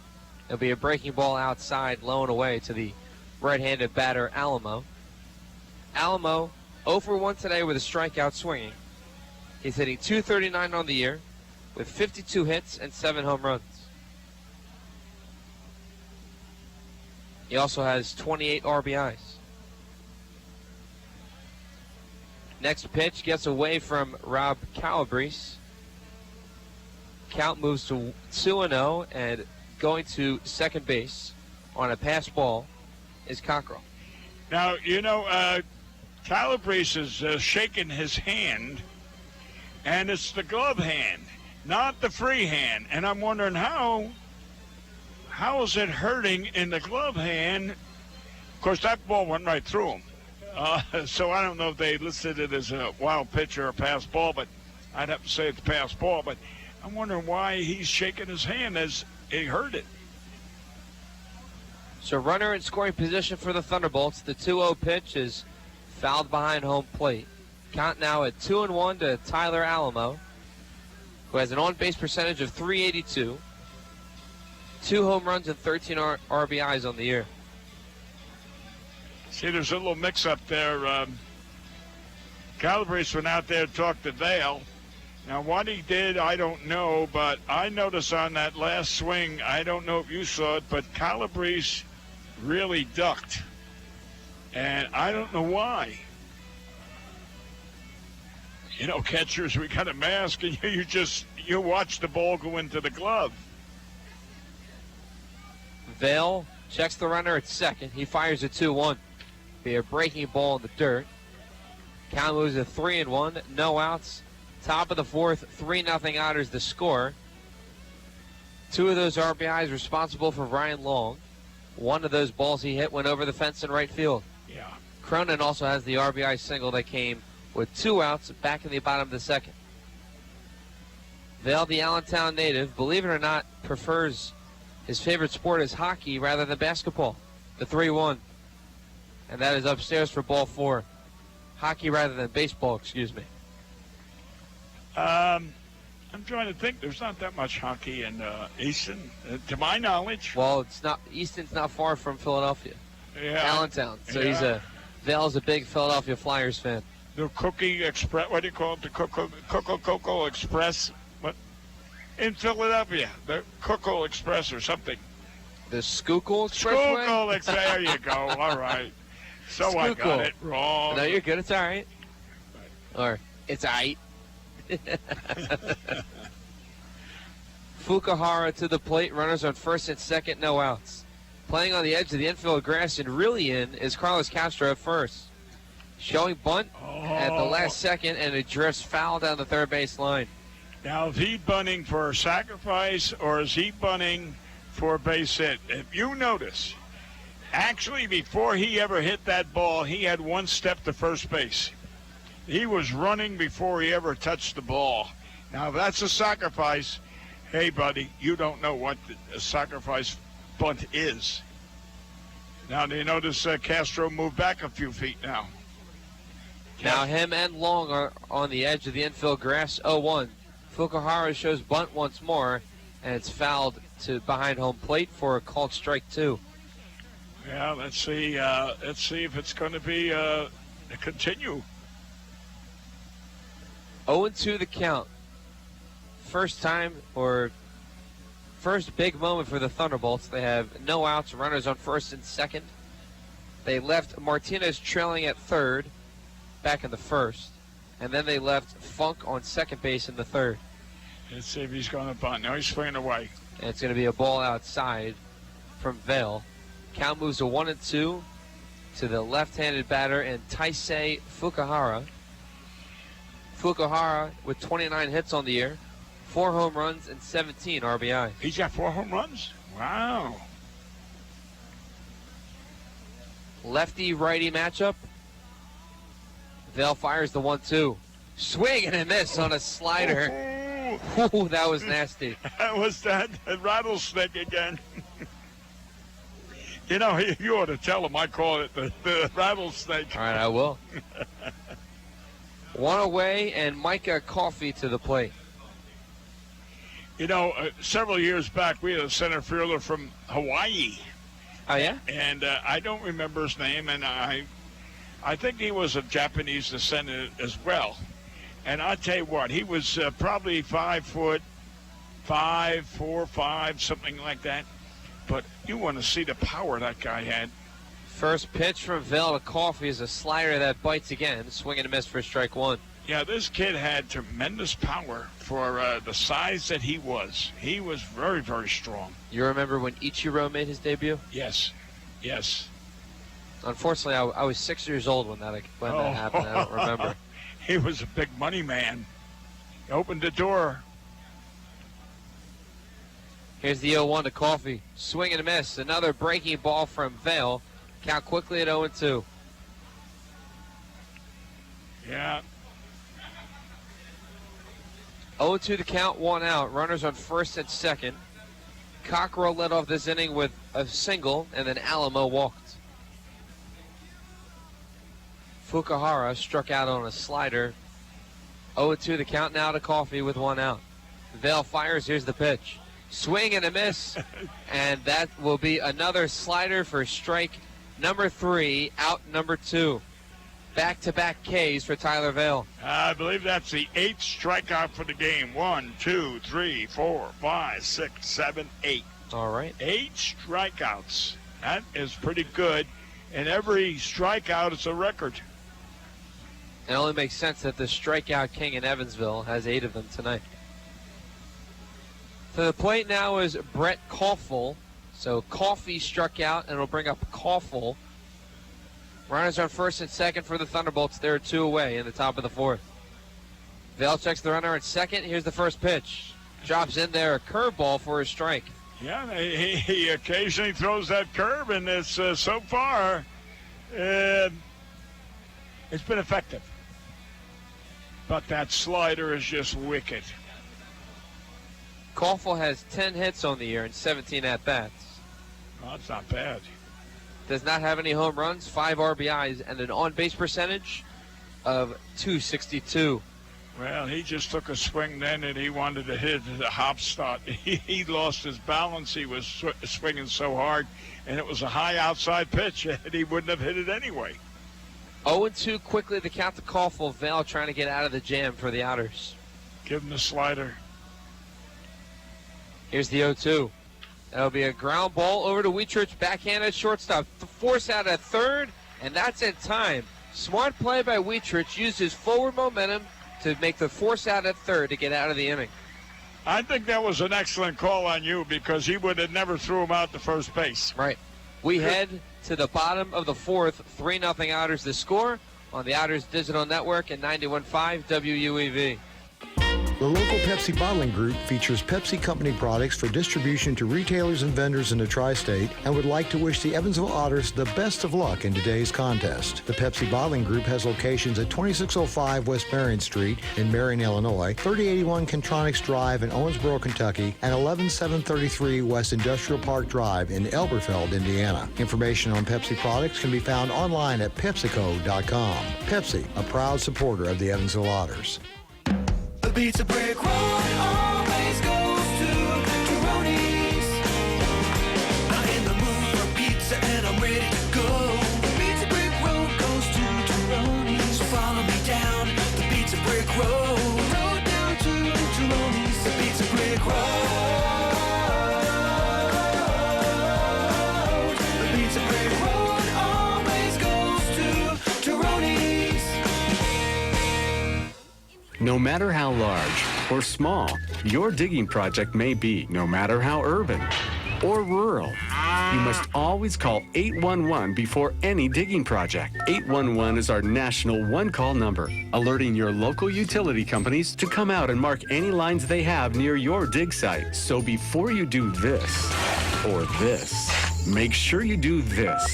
For digging projects big or small, make the call to 811. Brought to you by Indiana 811.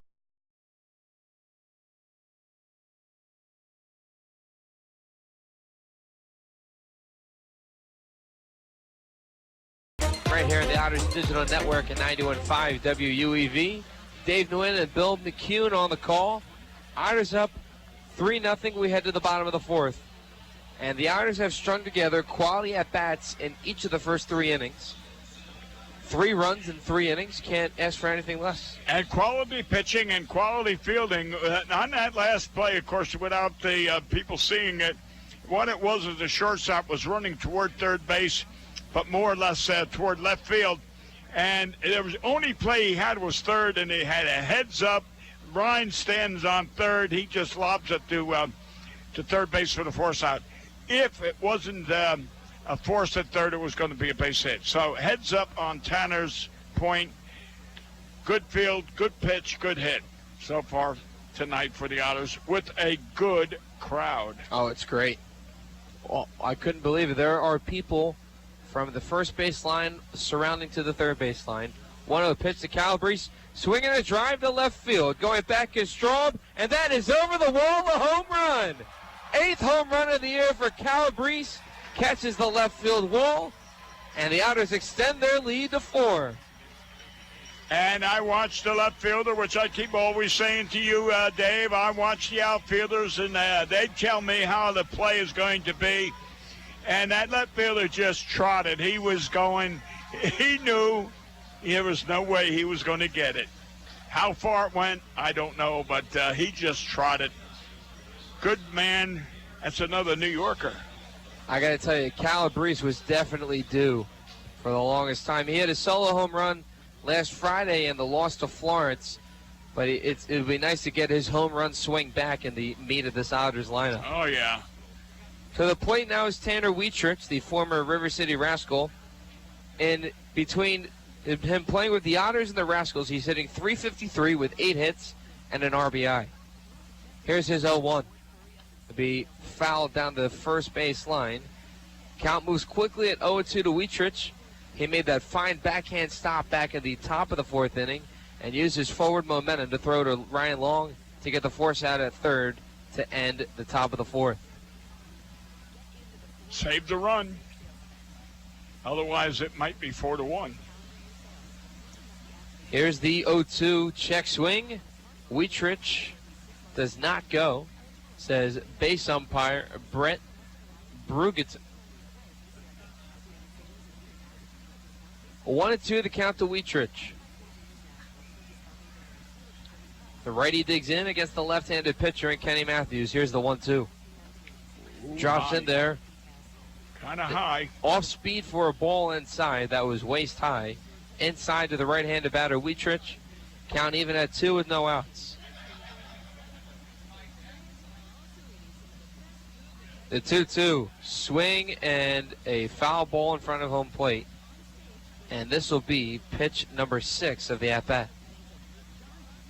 I don't know if you saw on TV last night, but in Anaheim, the Orioles were playing against the Angels.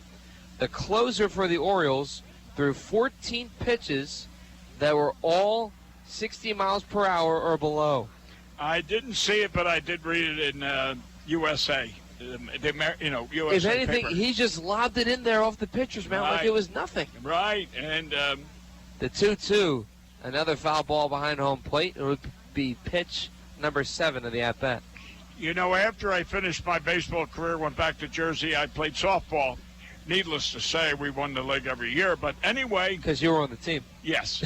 And I played shortstop. Oh, did you? Yes. And you still got it? Well, at that time I did. Okay. Anyway, it was fast pitch. Got it. And Bernie Macchio pitched for the 2-2. Swing and a pop-up. Shallow right center. Coming under it is Fukuhara. And making that catch, cutting off Fukuhara, is Cockrell in right field for out number 1. Anyway, Bernie Macchio was one of those pitchers, and it was fast pitch, and he would lob it. And everyone would jack up, and they would hit fly balls 320 feet, but the fence was 325. Okay. And all he ever did was have pop-ups. And it was hard to beat him because you jumped on it. So when you see a 60-mile-an-hour fastball, you're jumping on it. That's not a fastball. Yeah. At 60? That's not a fastball. Well, no, that's his fastball. Oh, okay. And so, therefore, you got the advantage. Swing and a miss on a slider to Cronin. A slider that bit from Kenny Matthews in the lefty-lefty matchup. Count at 0-1 to Cronin. Cronin is 1 for 2 today with the RBI single that occurred back in the second. A guy's throwing 95 miles an hour right now, if a guy was. 0-1. Swing and a drive to right field. Going back is Cockrell to the wall, and this one is gone. Home run number 3 for Dave Cronin on the year. Big hit for Big Dave. Extends this Otters lead to 5. And you get a free Giordano pizza when you go home. Make sure there's extra pepperoni on that one. 2 home runs hit in this inning, both by the former University of Illinois Chicago Flames. Oh, both of them. Calabrese and Cronin were teammates in college. Oh, okay, yeah.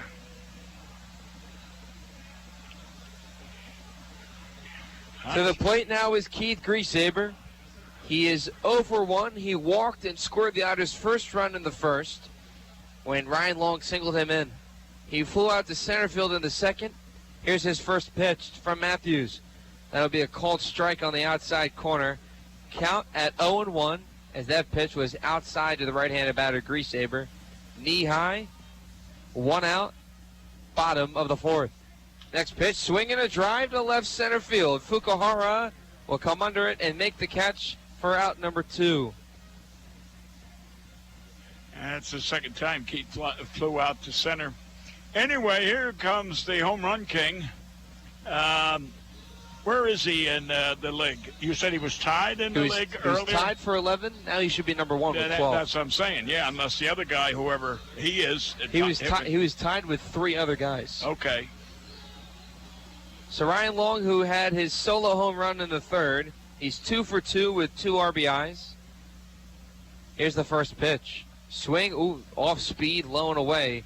And Ryan Long jumped on that one early. It's swing and a miss for strike 1. And that's what I was going to say before. If a guy's out there throwing 95 miles an hour and all of a sudden here comes a 60 mile an hour, you're going to jump on that like, unbelievable. You would go, oh, it's off speed, and you can't get your momentum. Swing and a miss on another breaking ball from Matthews.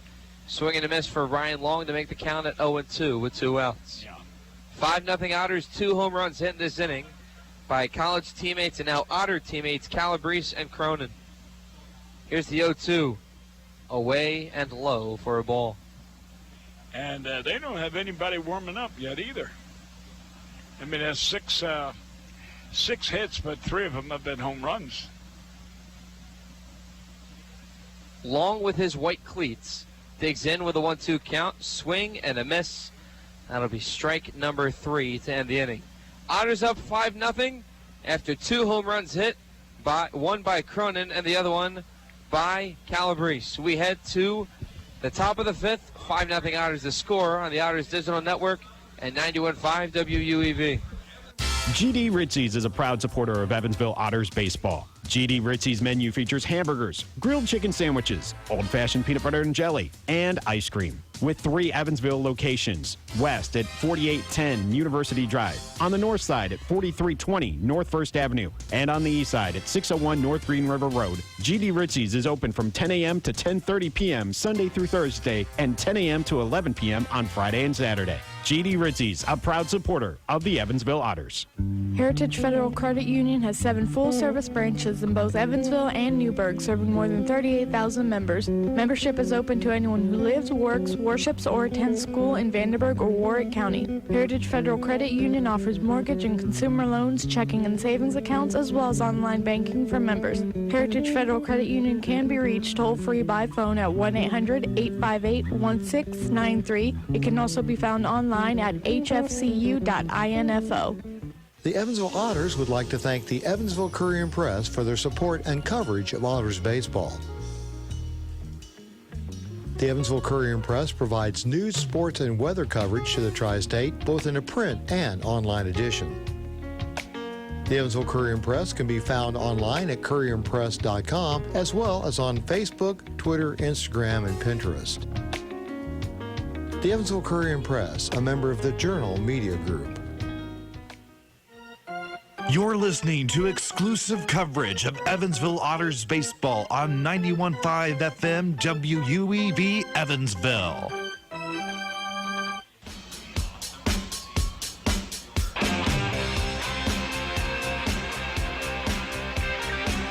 Welcome back to Evansville Otters baseball. Dave Nguyen and Bill McCune on the call. Otters up 5-0. We're in the top of the 5th.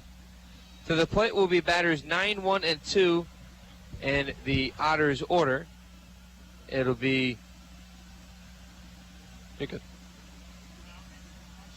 Say hello. Hello. They're in from New Orleans. Okay. I heard it's beautiful down there. Yeah. Check swing, ground ball to third. Ryan Long can't field the play, and it'll be a hit for Tyler Straub. They give him a hit? Tyler Strong. Okay. So fielding that ball, charging it was Ryan Long. He tried to barehand it.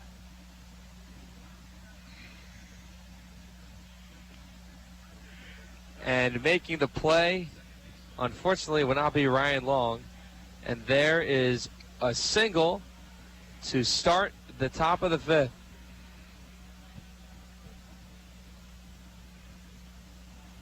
To the plate is Omar O'Bregan. He pops it up. Foul territory. Long comes under it and will make the catch for out number one. Ryan makes up for the miscue in the infield moments ago for out number one. Yeah, my wife, who was here first time this year, she was down there saying hello to a couple of people that were so nice to make brownies that I brought back to her at home. And it's so nice that these fans here in Evansville appreciate the ball players and they appreciate each other.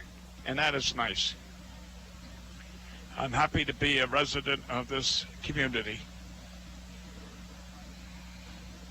To the plate now is Christian Funk with one out. First pitch from Vail is a ball inside. Runner goes without a throw, and another successful stolen base this time for Tyler Straub. And I wonder why Rob did not throw that ball. Westnick was there. I don't know why, unless he double pumped and then decided it, couldn't. 1-0 the count to Funk, runner at second base and Straub. 5-0 Otters here in the top of the fifth. Vail is dealing. Here's the 1-0. Check swing doesn't go around for Funk. That was a breaking ball in the dirt. Count moves to 2-0 with one out. And the other family that we saw moments ago was the Ivy Leaguers family and Taylor Wright. His mom was waving to us. Oh, yes, Mr. Wright. There was another story about that. What was it? 2-0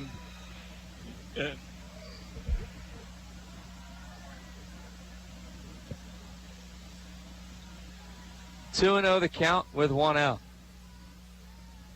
Here's the pitch. It'll be a foul ball behind home plate. Count moves to 2-1. I think the story you were talking about is that he was in the All-Star game as one of the Otters All-Stars. He was a reliever. The Otters had 4 All-Stars, and the one reliever was Taylor Wright. Yeah, it was something about they were here and going to see him or something. And they were introduced or they said hello to you or something. Yes. There was something. I don't remember. Whatever. It's nice to see that they're here. Yeah. Drove all the way in from Philadelphia. That's what it is. Now that's what the thing was. Yes. Yeah, Taylor went to Episcopal Academy. Right now. Located in Philadelphia. Okay, that was it, yeah. Okay. 2-2 the count, one out. Top of the fifth. The Thunderbolts have another runner in scoring position. Heading into this inning, the Thunderbolts have left 5 runners on base. Yeah, I didn't drink my Geridol this morning. The 2-2. Swinging a ground ball to Castro. Backhand stop. Can't field it. Now toss over to first. And he's safe as Vail did not touch the bag. Runners on the corners for the Thunderbolts. And it'll be ruled an error on the play. Okay. So now with one out, runners on the corners for the Thunderbolts. Bryn Martinez to the plate. Martinez is hitting .291 on the year with 65 hits heading into this game. He has the triple back in the first, so he now has 66 on the year. He's got a golden opportunity to put at least one run on the board for the Thunderbolts.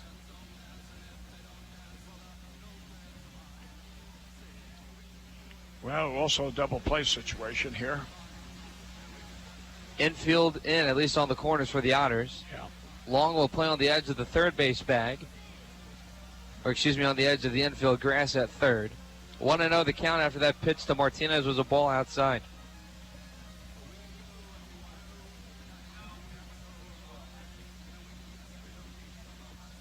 The count. Vail takes his time on the mound. Now he fires. Ground ball, that'll be fouled down the first base line. Count even at 1 with 1 out. You know, I don't want to mention his name because I'm liable to get sued, but I played with a guy that you had a situation like this, and the minute the ball was hit the third, I had to yell, second, or first, whatever. He automatically went to first base. No matter where the ball was hit or how many men are on base, he went to first base automatically. So you had to yell where to throw it when the ball was close to his glove. Open back at second, the 1-1. Swing and a miss on a breaking ball inside to Bryn Martinez. Count moves to 1-2 after the swing and the miss.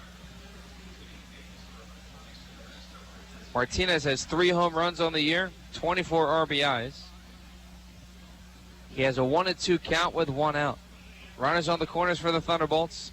They're down 5-0 to the Otters. This is his 3rd time at bat, and he's had 2 strikes on him. Vale takes a deep breath, fires the 1-2. It'll be a pop-up. Shallow. Now, who will catch the ball? Cronin does for out number 2. I couldn't see Cronin because of that pole that's in my way. Well, it's an infield fly. And unbelievable, the runner that was on third, it was Mr. Funk, I believe. Yep. Do you have the Funk? He was trotting on home, thinking that there were 2 outs. Now, fortunately, the coach yelled, get back here. But, you know, you better put your mind in the game.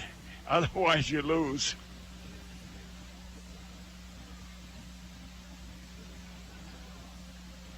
To the plate now is Chase Cockrell. He's 1 for 2 with the single that occurred back in the 4th. 2 away in the 5th. First pitch is a called strike on a breaking ball from Vale. Count moves to 0-1 to Cockrell. Another curveball. He's not using the curve that much, but what he does, it's effective. It's that slider that's the snake. 0-1 the count. 2 outs. Runners on the corners for the Thunderbolts. Otters up 5-0. Here's the 0-1 from Vale. It'll be a foul ball down the first base line. Count moves to 0-2. And what I was saying about Mr. Martinez that was up, most of the batters tonight, Vale has got 2 strikes on him. And in this situation, it's 0-2, but he's had the strikes. And Mr. Martinez, all 3 times, had 2 strikes on him. Vale trying to get the Otters out of a jam. Runners on the corners, 2 outs. Vale fires the 0-2 pitch. It'll be a breaking ball in the dirt. Count moves to 1-2. 2 outs. The Thunderbolts have had a few opportunities to put some runs across the board, including the last half inning in the top of the 4th, where they had runners on first and second, and with no outs and did not score. Right. Well, that Tanner ended up making the force at third that stopped the runner from scoring. Vale takes a deep breath from the belt, fires a 1-2. That's it. Ooh! Did not get the call right there. Oh, my goodness. The 50-50 pitch from Tyler Vale is in favor of the hitter in Chase Cockrell. It was good location because it was a high fastball, but right near the strike zone. It was belt high, away from the right-handed batter and Cockrell. Yeah, I thought it was a good pitch myself. He's going to go. Runners on first might be going on this pitch. Here's the 2-2. Strike 3. Called strike 3, as a matter of fact. The crowd loves it as the Otters walk back to the dugout. We head to the bottom of the 5th. 5-0 Otters the score, and Vale is dealing. You're listening to Evansville Otters Baseball on the Otters Digital Network and 91.5 WUEV. And for a rich man to The Hoosier Lottery began selling lottery tickets on October 13, 1989. Since then, the Hoosier Lottery has offered hundreds of different games, awarded prizes to millions of players, and given billions of dollars to the state of Indiana. The Hoosier Lottery's mission is to responsibly provide innovative and entertaining lottery games for the benefit of the citizens of Indiana. To learn more about the Hoosier Lottery, visit them online at HoosierLottery.com. The Hoosier Lottery, a proud supporter of Evansville Otters baseball. The International Brotherhood of Electrical Workers, Local Chapter 16, would like to take time to say, Go Otters! The IBEW Local 16's jurisdiction includes 13 counties in southwestern Indiana, as well as Wabash County in Illinois. Its members are divided into several categories of electrical work, including inside construction, maintenance electric, residential wiring, and sign classifications. More information on IBEW Local 16 can be found online at ibew16.net. Coming to Louisville, Kentucky, August 10th and 11th, Derby City Jazz Fest. 14 bands, 2 days and nights of music. Your seatbelts fasten. Iroquois Amphitheater in Louisville, Kentucky, 2 to 10 p.m., August 10th and 11th, the Derby City Jazz Fest. Ticket information and a full list of the bands available at derbycityjazzfest.com or at the WUEV Facebook page. I know. Listen to Jazz Flight to win tickets Tuesday and Friday, 4 to 6 p.m.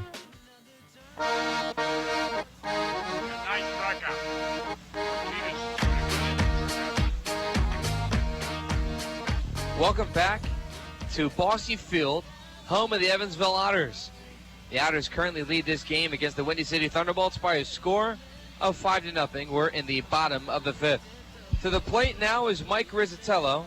Mike has hit the ball hard tonight, especially in his last at-bat. He unfortunately flew out to right field. He is 0 for 2 today with a strikeout and a flyout.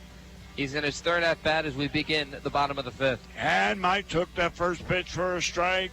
Mike, you got to swing at it, buddy. Strike 2.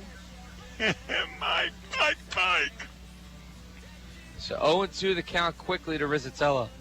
His third time up, the same count, 0-2. And then, I've said that since the beginning. Mike's got to be more aggressive. 0-2 the count to Riz with no outs. Here's the third pitch. Be a pop-up, shallow right field. Who's got it?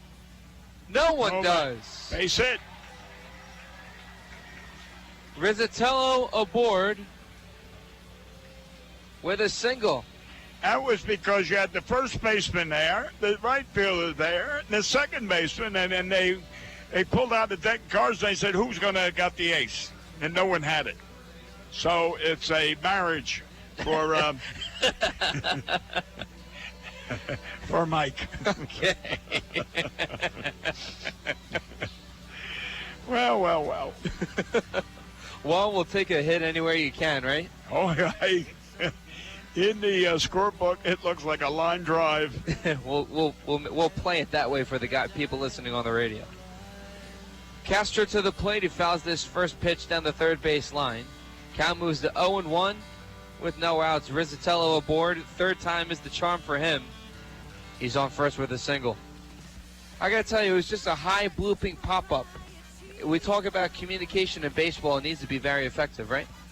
Well, when you got three guys all running, there's that triangle you were talking about earlier, and there goes little Mike on the second base, no play at all. What a jump he had. The catcher was smart enough to say, hey, no sense in throwing. He's got it. But now I lost the trend that I was going to say. Communication. Oh, yeah. When you have a triangle like that, it's bad enough when you have two runners, two outfielders or an infielder going out after it, hoping there's no collision. 1-1 to Castro. Ground ball to shortstop. Holding the runner at second is Martinez, and he throws Castro out in time for out number 1. Good job by Martinez not only to hold Rizzatello at second, but he stared at him for at least a split second before he threw over to first. Yeah. Because if Rizzatello went and advanced on contact, he probably would have been tagged out at third. I would. If you want to go to Vegas and lay $100 on that one, I'll go with you, because Mike would have been out by at least 30 feet. Well, maybe he can score as Elijah McNamee steps to the plate. Big Mac is 1 for 2 today with a single that occurred back in the third. Yeah. First pitch to McNamee drops in there for a strike from Kenny Matthews. Count at 0-1 with 1 out. Now, getting back to the collision, when you got two outfielders or two players yelling, I got it, and then you throw the third one in, it's kind of confusing. Here's the 0-1. Swing and a miss on a breaking ball from Matthews. Count quickly at 0-2 to McNamee. That was that slider. That slider's been effective for Matthews. It's just that the Otters have been able to jump on a fastball or another pitch that Matthews have thrown today. Well, you notice in the beginning of the first 2 innings, that's all he was throwing was breaking pitches. 0-2, swing and a drive. It'll be the shallow center field, and catching it is Fukuhara for out number 2 out in center field. Yeah, there's no way Mike could have gotten to third base on that because, again, he wouldn't have been thrown out by 30 feet. It would have been thrown out by 50 feet. To the plate now is Jack Meggs. Meggs is 0 for 1. He was hit by a pitch in his first at-bat in the second. He stole second base and then advanced to third. He has also flied out to left field, or his third base rather, for his only recorded at-bat. He has also scored a run. He scored on the David Cronin RBI single. Swing and a late foul tip from Meggs on the handle of the bat. Count at 0-1 with 2 outs.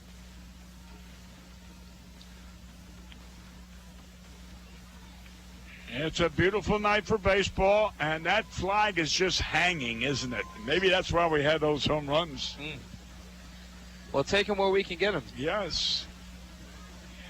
The 0-1. Ground ball to first. And making a play to touch the bag. A toss over to first from the pitcher is Coffey to Matthews to end the inning. We go to the 6th. 5 up, 5 down from Bossy Field. Otters up 5-0. You listen to Evansville Otters Baseball on the Otters Radio Network and the Otters Digital Network, 91.5 WUEV. Why Old National Bank? Old National Bank began in 1834 with just one room and a passion for helping people prosper. Today, we are honored and grateful to be the financial partner for so many businesses, families, and individuals like you. From our commitment to safety and security to our promise of service that will exceed your expectations, we want to be your bank for life. Old National Bank, member FDIC. The Tri-State Area Marathon service stations are proud supporters of the Evansville Otters. Marathon has over 5,100 Marathon-branded stations nationwide, and a full list of area Marathon stations and a list of daily gas prices are available online at mymarathonstation.com. Marathon provides products which support commercial, industrial, and retail operations. Marathon's slogan is Fueling the American Spirit.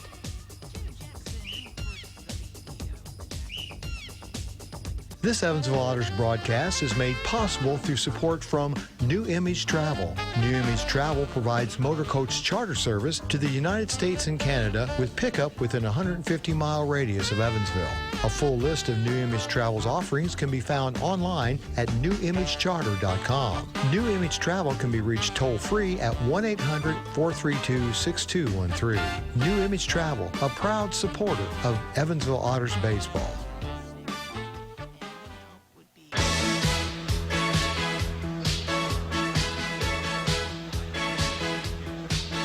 Welcome back to Evansville Otters Baseball. A glorious evening of baseball at Bossy Field.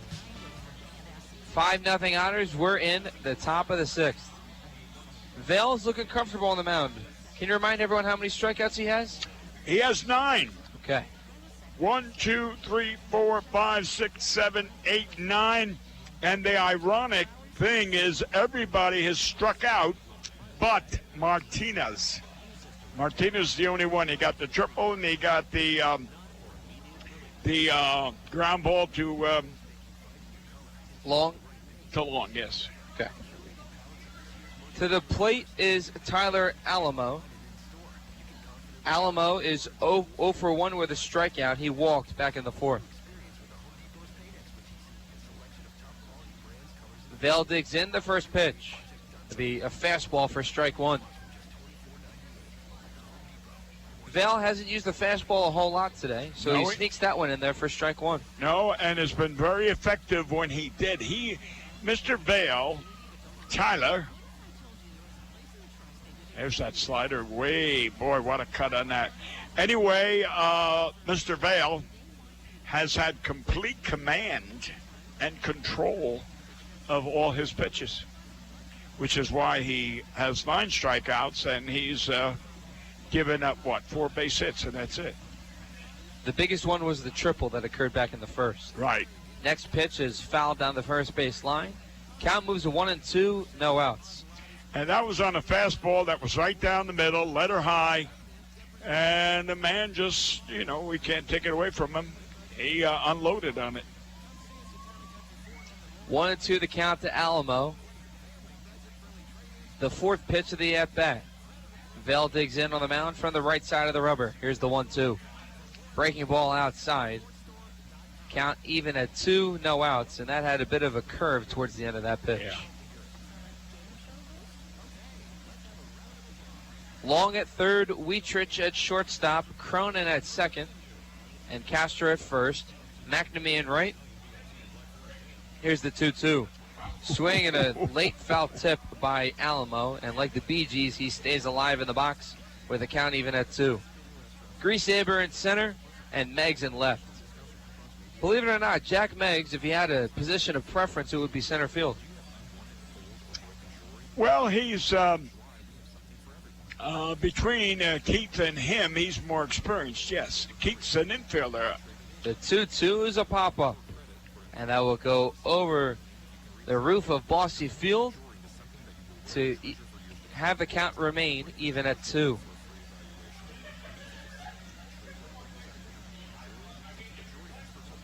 We really do have a good crowd tonight. We have the Bud Light Line patio, the tents on first and third base side packed, and fans extending from the first base line all the way to the third base line. The 2-2 will be fouled behind home plate. Count remains even at 2 once more. It will be pitch number 7 at the at-bat upcoming. Vale has 62 strikes, 26 balls this afternoon.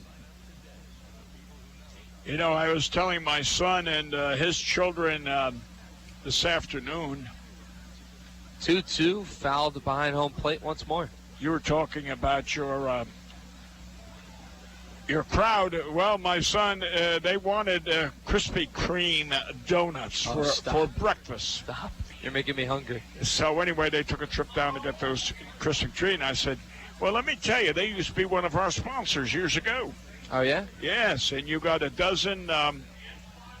2-2. Flaring towards right field. McNamee is there and makes the catch for out number 1. I don't remember whether it was 12 hits or 10 runs, but if the Otters got 10 runs or 12 hits, whatever, they would get a free dozen of donuts. And well and behold, one night we got over 6,000. And I tell you, Krispy Kreme was going crazy. And it wasn't long, maybe 2 weeks, 3 weeks or something beyond. We draw another 6,000. After that, Krispy Kreme wasn't our sponsor. To the plate is Taisei Fukuhara. He swings and misses on a breaking ball that bites from Vale. Counted 0-1 with 1 out. Fukuhara batting .202 on the season with 29 hits and 17 RBIs. Next pitch bounces behind Calabrese to even the count at 1. Bounces behind Calabrese, the catcher. The man from Tottenville, and I did not ask him. I got to ask him next time if he knows where South Amboy is. Right, just look across the river. 1-1 the count. Here's the next pitch. Be a ball outside, fastball from Vale. Count moves to 2-1 with 1 out. Actually, the river that separates Tottenville from South Amboy is the Atlantic Ocean. That's a pretty big river. Yeah. The 2-1. Outside for a ball. I remember when I was growing up, I guess I was like 6, 7, 8, whatever, something like that. There was a big ocean liner that was up on our beach in South Amboy, and it was, there because of a hurricane, blew it on, and there was no way to get it off. It was inland so much that it rusted, and then, The 3-1 upstairs and away for ball 4. So I think, just for precaution, we want Vale to finish the 6th, but I'd have someone at least stretch in the Otters bullpen. No, you're getting to be quite a observer, yes, and I agree with you. It doesn't hurt to have someone warm up. That doesn't mean he has to win the game. But all it's saying is if we need someone, he's ready. Right. Because he's going to throw pitch number 97 to Micah Coffey momentarily. That's a lot of pitches for, 6 innings? Yes. First pitch, outside corner for strike one. To the left-handed batter, Coffey. Coffey is 0 for 1 with a strikeout. He walked back in the second. I'm going to say these guys aren't swinging that many. So that's what's making it so difficult that he's thrown as many as he has because, again, they're just sitting and waiting. Vail from the belt takes a deep breath. Fires the 0-1. Swing and a miss. Another breaking ball. That was nasty. Another snake. Slider with a venomous bite for strike number 2. I like that. That's a good one. Venomous bite. Well, the rattlesnake, especially out in Arizona, are arguably the most poisonous snakes in the reptile world. Oh, really? Yep. Yeah, I think one snake bite can kill you within minutes. Oh. Swinging a foul ball behind home plate. Count remains at 0-2. Well, let me tell you, when I was playing down in Lawton, Oklahoma, and I would walk from where I lived to the ballpark. Oh, in the Midwest, right? No, Texas. I mean, Oklahoma. Yeah. Lawton, Oklahoma. Okay. Oh, that's more west. Okay. Yeah, and west. And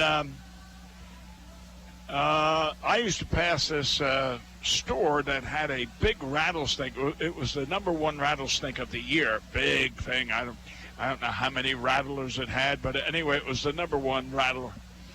And he was in a cage, and he was in the front window. And I go by, and I knock on that glass. Why? Yeah. You're dancing with the devil if you do that, Bill. Right. So, 0-2. Cold strike 3. There's 10, number 10. Anyway, I figured he was in the cage, plus they had the big glass window. So one day this Indian, I was knocking on it, and this Indian comes by, and he said, I wouldn't do that there, boy. I said, why? He said, those rattlers are known to go through that glass. I never teased that rattler after that. I'll tell you that. I never teased him. I'm not saying he could go through, but I wasn't going to take a chance. 2 away with Brett Koffel to the plate. Koffel is 0 for 2 with a strikeout. Takes a first pitch strike from Vail. 0-1 the count. But in Oklahoma, they used to have contests how many for rattlers, how many you caught, and how long they were, and how many rattlers they had. That was one way of getting rid of them. The 0-1 bouncing ball in the dirt. Good block there by the catcher Calabrese. Count even at 1 with 2 outs. But I'll tell you one thing was interesting. I used to rent a horse, and I went up into the hills there. Because the rumor was, and again it was a rumor, that's where Frank James buried the money and waiting for Jesse. So everybody used to go up there looking for the for Frank James's gold. The 1-1 fly ball deep left center field. Going back is Griesaber, and he makes a diving catch. Play. What a play! Back-to-back diving catches for Keith Griesaber in 2 games. We head to the bottom of the 6th. Keith Griesaber, what a play. You're listening to Evansville Otters Baseball on the Otters Radio Network and the Otters Digital Network, 91.5 WUEV. Since 1994, Slays Restoration has been assisting tri-state residents clean up and restore their properties after disasters of all kinds. Located at 2121 Cotter Avenue in Evansville, Slays Restoration offers assistance for water damage, fire and smoke damage, mold and biohazard mitigation, complete reconstruction, and much more. Slays Restoration can be reached toll-free 24 hours a day at 1-888-776-8555. It can also be found online at slaysrestoration.com. The Tin Fish Restaurant is located at 707 State Street in Newburgh, Indiana. Independently owned and operated, the Tin Fish menu featured salads and sandwiches, as well as seafood platters and combos and seafood burritos, tacos, and burgers. The Tin Fish Restaurant is open 7 days a week from 11 a.m. to 8 p.m. They can be reached by phone at 812-490-7000. Visit them online at tinfishnewburgh.com. The Tin Fish Restaurant, a proud supporter of Evansville Otters baseball. The Evansville Otters would like to thank Sinorama Evansville for their support this season. Sinorama Evansville is a multi-application supplier of custom-made signs, banners, and decals in the tri-state. Located at 1300 North Royal Avenue in Evansville, Sinorama is open 8 a.m. to 5 p.m. Monday through Friday. They can be reached by phone at 812-477-7763 and can be found online at sinorama.com/in-Evansville. Sinorama Evansville, a proud supporter of Evansville Otters baseball. 0-1, swing and a drive to right field. Going back is Cockrell to the wall, and this one is gone. Home run number 3 for Dave Cronin on the year. Big hit for Big Dave. Extends this Otters lead to 5.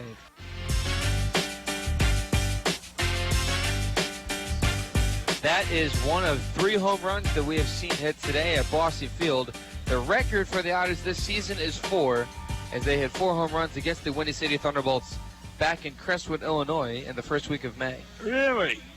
Against Windy City? Yes. So here's Windy City in town. So, in other words, what you're saying in essence is the Otters like playing Windy City. And more importantly, in that start, Randy Wynn pitched to Jim. He ultimately exited the game because of rain. But the Otters hit 4 home runs, 1 from Castro, 1 from Dakota Phillips. And overall, big effort back in May for the Otters. They currently lead this one by a score of 5-0. We're in the bottom of the 6th. To the plate is Calabrese. Calabrese is 1 for 2. He hit the solo home run to left field over the black gorilla sign in left field. Count even at 1 with no outs. And I believe that is the gorilla basketball net for the advertisement out there in left field.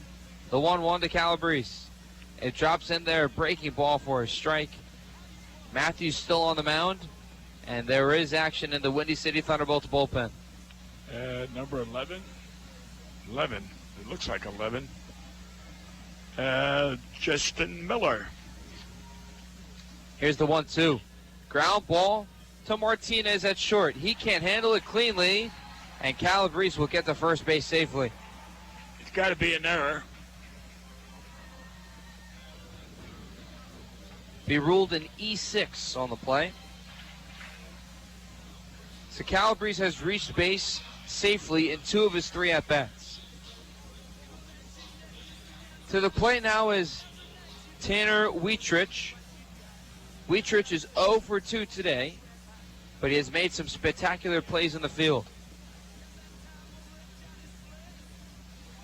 Matthews still on the mound. Here's the first pitch to Tanner. Has a called strike on the outside corner. To the right-handed batter, Wietrich. That pitch was knee-high outside to the right-handed batter. Count at 1-0. No outs. Runner on first in Calabrese. Reaching on the error. Next pitch is fouled behind home plate. Count even at 1 with no outs. And we've had a very good pitching performance by Tyler Vale. We have some action in the Otters bullpen. Looks like Vale's night is done. Well, you said earlier he had 97 pitches, and that was... Pop-up. Shallow right field. Making the catch will be the second baseman, O'Bregan, for out number 1.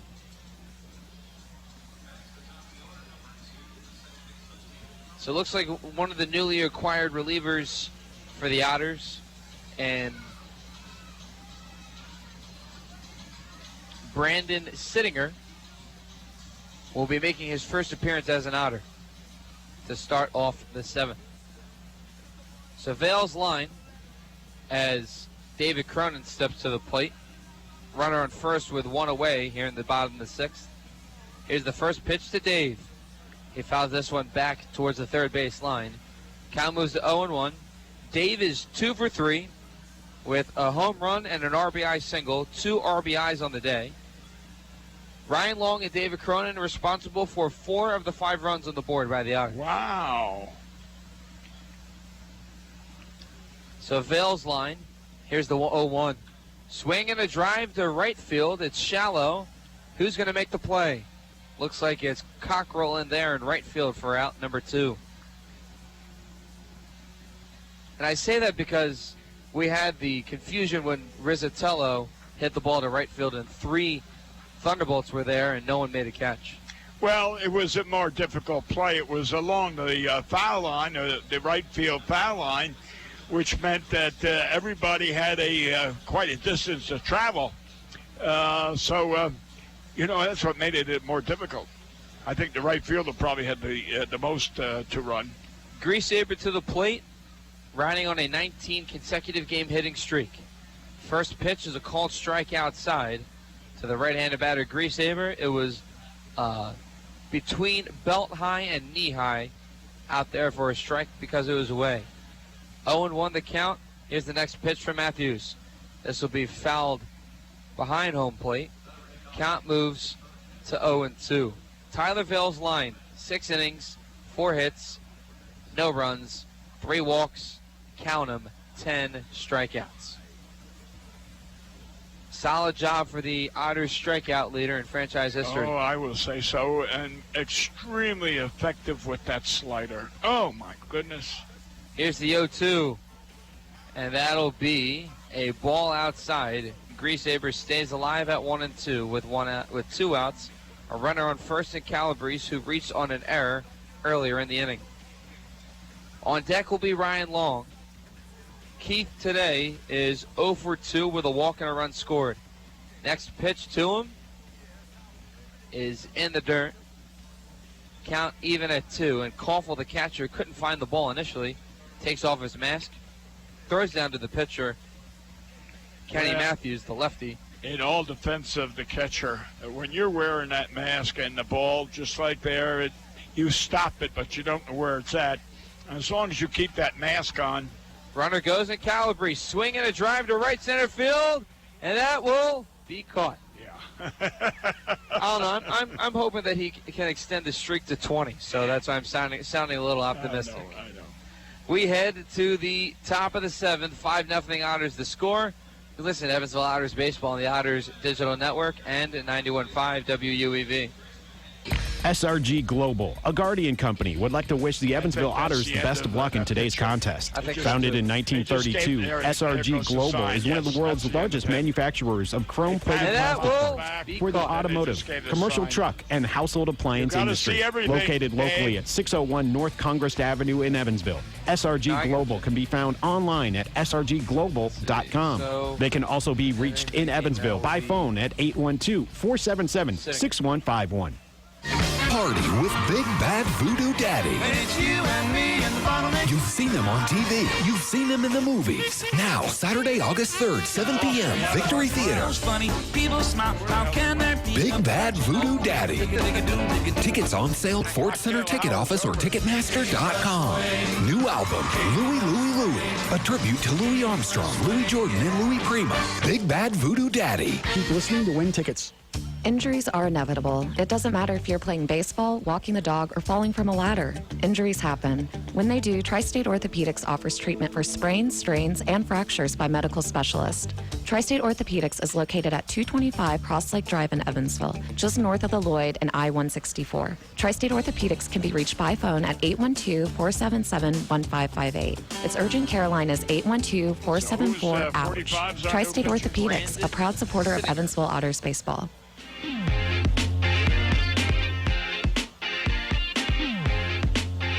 Welcome back to Evansville Otters baseball. Dave Nguyen and Bill McCune on the call. We're in the top of the 7th. Otters have a 5-0 lead. On the mound for the Otters and what is going to be a new pitcher-catcher battery. So today's pitcher-catcher battery is Brandon Sittinger on the mound and Rob Calabrese behind the plate. The pitcher and catcher battery sponsored by the Answer Auto Repair East Find your battery needs at the Answer Auto Repair East, located at North Green River Road, 2319 North Green River Road. Or call 812-475-9000. You got that, Bill? Yes. Okay. You're right. If you need a battery. Brandon Sinninger on the mound, newly acquired reliever for the Otters. Last played for the Erie Seawolves. First pitch to Tyler Straub. Strike right down the heart of the plate from Sinninger. Count at 0-1. Looks like he's overhand delivery on his pitcher watch. Overhand. 0-1 is foul down the first base line. Count quickly moves to 0-2. Sinninger is familiar with affiliated baseball. Let me find his baseball reference.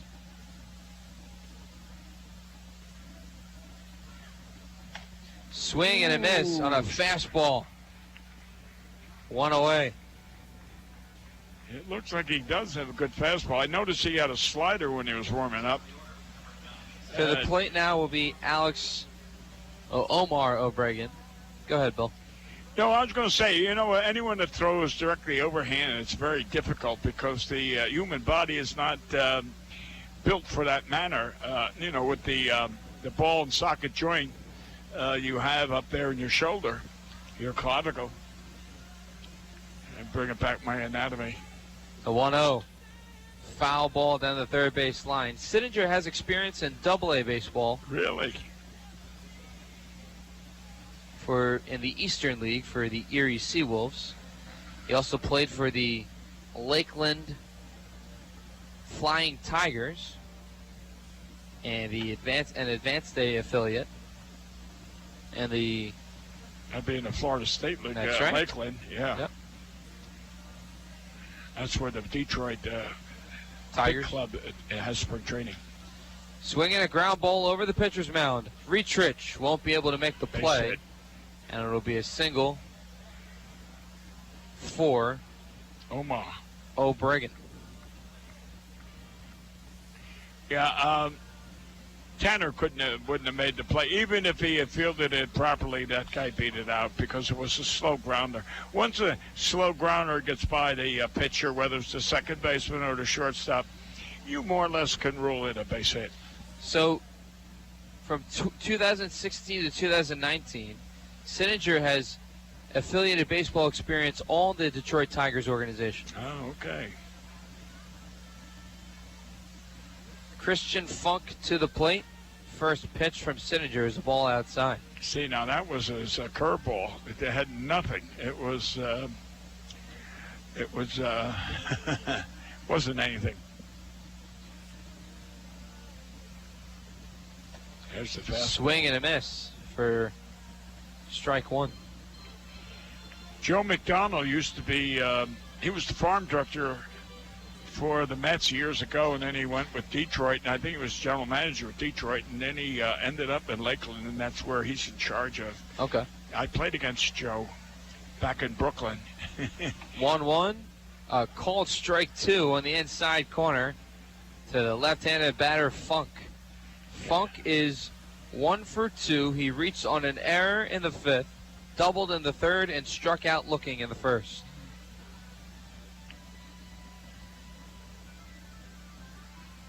From the belt, the 1-2. Swing and a miss. 2 strikeouts. 2 strikeouts in the inning. It'll be the fourth batter, and Martinez, that Sinninger will face. So 10 strikeouts on the day for Vail. 2 of them right now for Sinninger. And Martinez today is the only batter that has not struck out in the Thunderbolts lineup. All right. Martinez is 1 for 3 with a triple that occurred back in the first. Swing and a miss from Martinez. 0-1 the count with 2 outs. It looks like he's got a 90-mile-an-hour fastball. You can hear that from the mid of Calabrese. Yeah. I heard you cheat the other day when you said the reason you were 0-1 low and away for a ball. You were given the velocity of the pitch, and you said, well, I'm looking at out there, had the clock out there in left field. Yeah, in Florence. Florence, yeah. I heard you cheat. Hey, I got to be honest. Yeah. The 1-1. Fastball upstairs. Did he go? No, says the base umpire, Brett Brudington. Count moves to 2-1 to Martinez. The right-hander Sittinger on the mound for the Otters after Vail has thrown 6 shutout innings and 10 strikeouts. From the belt, Sittinger fires the 2-1. That'll be a breaking ball in the dirt. Count moves to 3-1.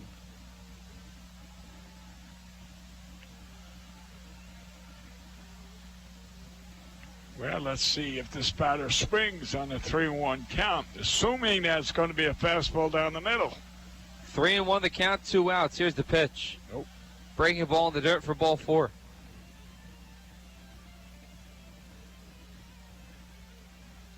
And to the plate now will be Cockrell. Cockrell is 1 for 3 with 2 strikeouts. He singled back in the 4th.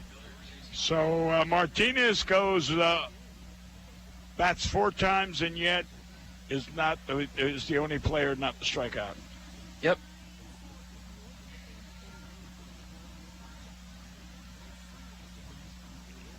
And Calabrese walks on the mound to talk things over with Sittinger. Let's see. Today is July 26th. Yep. Today in 1933, Joe DiMaggio ends his 61-game hitting streak in the Pacific Coast League. Yep. He had 56 hits, 56 straight hits in the major leagues, right? 56, that was in 41, and Ted Williams batted 406, wasn't it? 406? Okay. Yeah, but Joe DiMaggio was the MVP.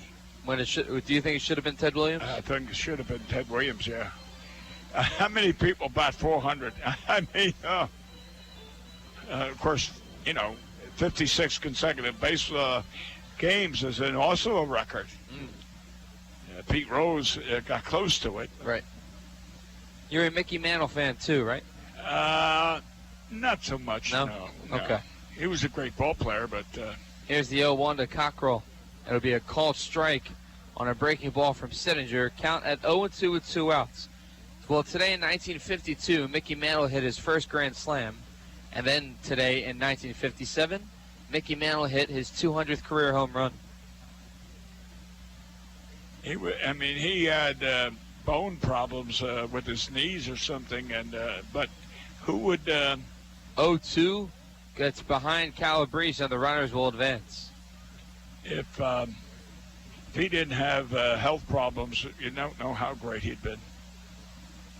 It's like so many of the ball players, they have health problems. And Ted Williams, twice he was called back into military service, World War II and the Korean War.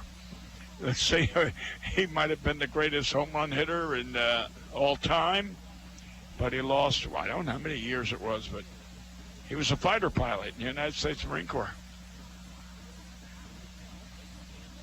So runners now in second and third after the wild pitch from Sittinger.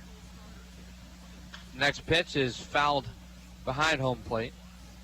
Count at 1-2 to Cockrell. One of my old teammates and classmates back in Jersey just passed away. He was a retired U.S. Marine colonel as well. And the reason I brought that into being was my good friend Jerry Coleman. Now, I don't know if you remember who Jerry Coleman is. No. Swing and a miss. Sittinger throws 3 strikeouts in this inning. He gets the Otters out of a jam. Stretch time at Bossy Field. You're listening to Evansville Otters baseball with a 5-0 lead over the Thunderbolts on the Otters Digital Network and 91.5 WUEV. 7th inning stretch time. Get up and move.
Evansville.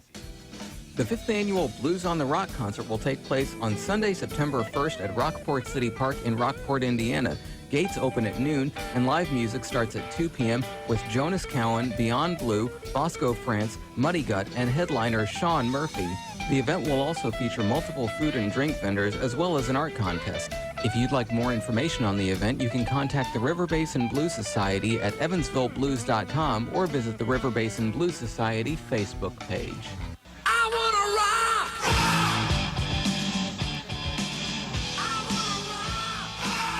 Welcome back to Evansville Otters baseball. Bottom of the 7th, 5-0 Otters. 2 of those runs responsible for the man at the plate right now, and Ryan Long. His first pitch. Ground ball over to first. And making the play will be the first baseman, Coffey, to throw over to the new pitcher, and Miller for out number 1. Yeah, Ryan had a good swing at that one, the first pitch. It was a high chopper, and however that the pitcher went over there to cover. What were you going to tell me about Spawn? So Mike Rizzatello to the plate. Mike is 1 for 3 with that blooping single in right field back in the 5th when 3 position players for the Thunderbolts could not communicate to see who had the ball. Miller's first pitch to Rizzatello is a ball upstairs. Today in 1962, Milwaukee Brave Warren Spahn set the home run record of 31 by a pitcher. Yes, great hitter.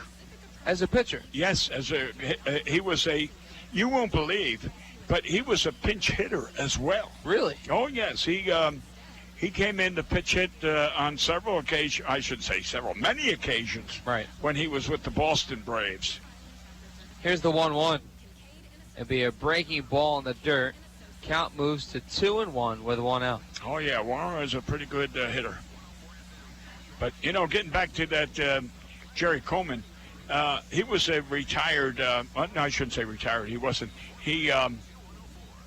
Next pitch in the dirt for a ball to Rizzatello. Count moves to 3-1. He was the San Diego Padre radio and TV announcer. And I called him the Colonel all the time. He loved to be called Colonel. Really? He was a colonel in the United States Marine Corps. 3-1. And that'll be ball 4 to Riz. He works a 5-pitch walk. Yeah, he was a fighter pilot, rank of Colonel. And everybody else called him Jerry. I called him Colonel. Oh, okay. He loved it. He was a great second baseman for the New York Yankees. Okay.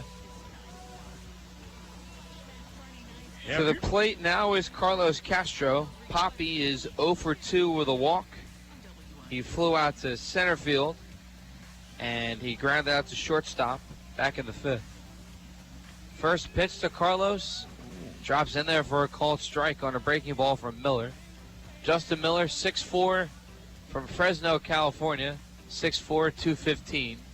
Played for the Philadelphia Phillies rookie affiliate, and I would think that would be in Clearwater, Florida for the Threshers. Swing and a miss on a fastball high and inside to Castro. Count moves to 0-2, but Rizzatello steals at second base safely. And if you notice, he had the stand-up slide. He looked good going into second base with that slide. I figured he had ants over there. I thought he did. That was a popular game I had. Ants in the pants, right? Yeah. 0-2 the count, 1 out. Here's the next pitch. A foul ball down the first base line. Count moves 0-2 with 1 out. Well, today in 1970, Johnny Bench hit 3 consecutive home runs off of Steve Carlton. Now that is a feat. Yes. Against Carlton, one of the great pitchers of Major League Baseball. I've heard he was arguably the best left-handed pitcher in baseball. Oh, I wouldn't say that. One of the best. One of the best. I'll say one of the best. Not the best, one of the best. Warren Spahn was the best. Okay. Now, my father grew up idolizing Steve Carlton, especially when the Phillies acquired him. I think there was one year where the Phillies had maybe 50 wins on the year. Carlton had 22. Yeah. Well, I remember Steve's last year, one of his last years pitching for the Phillies, and I think his fastball, and I'm not lying, his fastball was like 78 miles an hour. Oh, it eventually dipped down to that low? Okay. But he knew how to pitch. Okay. So he was effective pitching with a 78-mile-an-hour fastball. compared to others who were throwing 90. It's timing, it's location, and that's it. Plus good stuff. Right. 1-2 the count to Castro. Runner on second and Rizzatello. Here's the pitch. It'll be a breaking ball in the dirt. Castro uses good plate discipline and doesn't fall for the breaking ball. Count even at 2 with 1 out. Rizzatello at second base.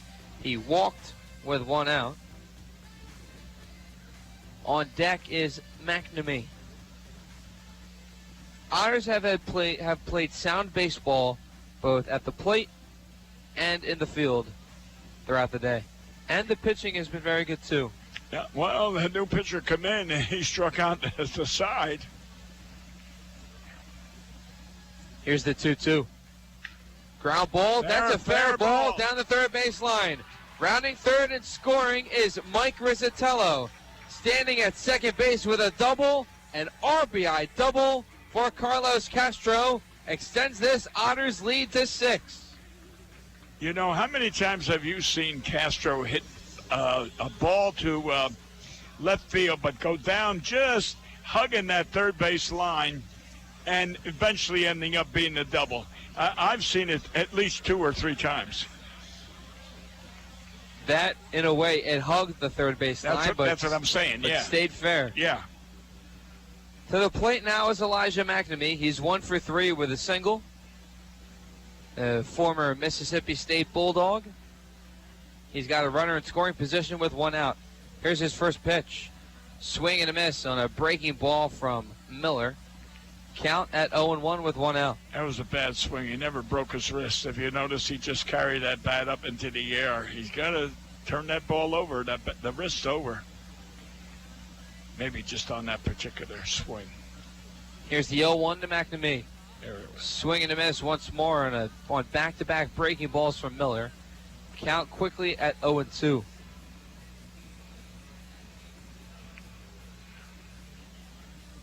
Castro on second with the RBI double. His 27th RBI of the year. 27 doubles? Wow. No, 27 RBIs. Oh, I'm sorry. I was going to say the most, I think, oh boy. Now I can't think of his name. The 0-2 to McNamee. Swinging a line drive's going to drop for a base hit. Holding at third is Castro. 2 hits on the day for McNamee. And I believe Castro could have scored, but Andy held him up, and I think Andy was playing it cool and saying, hey, let's not rub it in. We're in the 7th inning. We got 6 runs up there. Let's not embarrass the other team. That's something you never want to do. Right. Jack Meggs to the plate. He's 0 for 2 today. You know where the Fifth Third Bank is downtown, don't you? Maybe. Well, it's one of the bigger buildings. Okay. It used to be the Vendome Hotel. That's where I used to stay when I played here. And first pitch to Meggs. Breaking ball in the dirt for ball 1. That was the hotel where all the visiting teams stayed. Okay. And Pinky May was the manager of the Burlington Cubs at the time. And I caught a foul tip off one of those foul tip balls. Up there goes the steal. Swing and a miss, and McNamee still second without a throw. Anyway, we were losing, I'm going to say like 10-1 or something, and I caught a foul tip. I couldn't throw hardly at all. And Pinky May never stole a base, never sent anyone down. So that night, standing in front of the hotel, I said, Pinky, thank you. You didn't embarrass me. He said, yeah, why run up the score? So it's nice. Here's the 1-1 to Meggs. Ground ball over to second base. O'Brien has it over to first. It'll be an RBI for Meggs as Castro touches home. Extends this Otters lead to 7-0.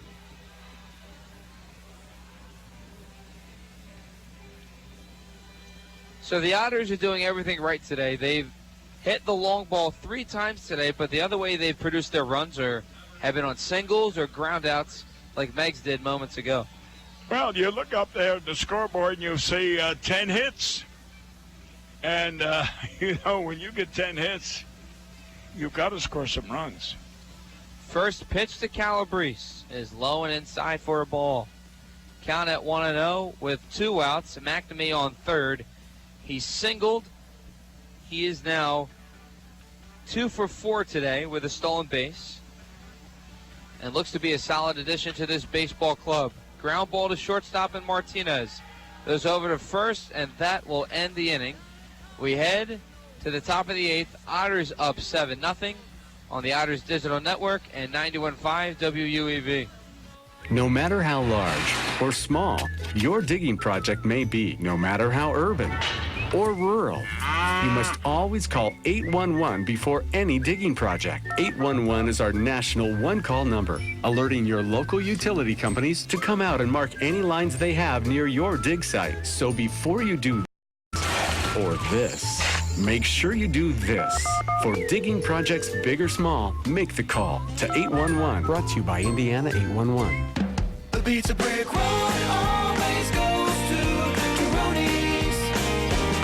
I'm in the mood for pizza and I'm ready to go. The pizza brick road goes to Tyroni's. So follow me down the pizza brick road. Road down to Tyroni's. The pizza brick road. The pizza brick road always goes to Tyroni's. The Evansville Otters would like to thank the Evansville Courier and Press for their support and coverage of Otters baseball. The Evansville Courier and Press provides news, sports, and weather coverage to the tri-state, both in a print and online edition. The Evansville Courier and Press can be found online at courierandpress.com, as well as on Facebook, Twitter, Instagram, and Pinterest. The Evansville Courier and Press, a member of the Journal Media Group. The Evansville Otters play here on 91.5 FM WUEV.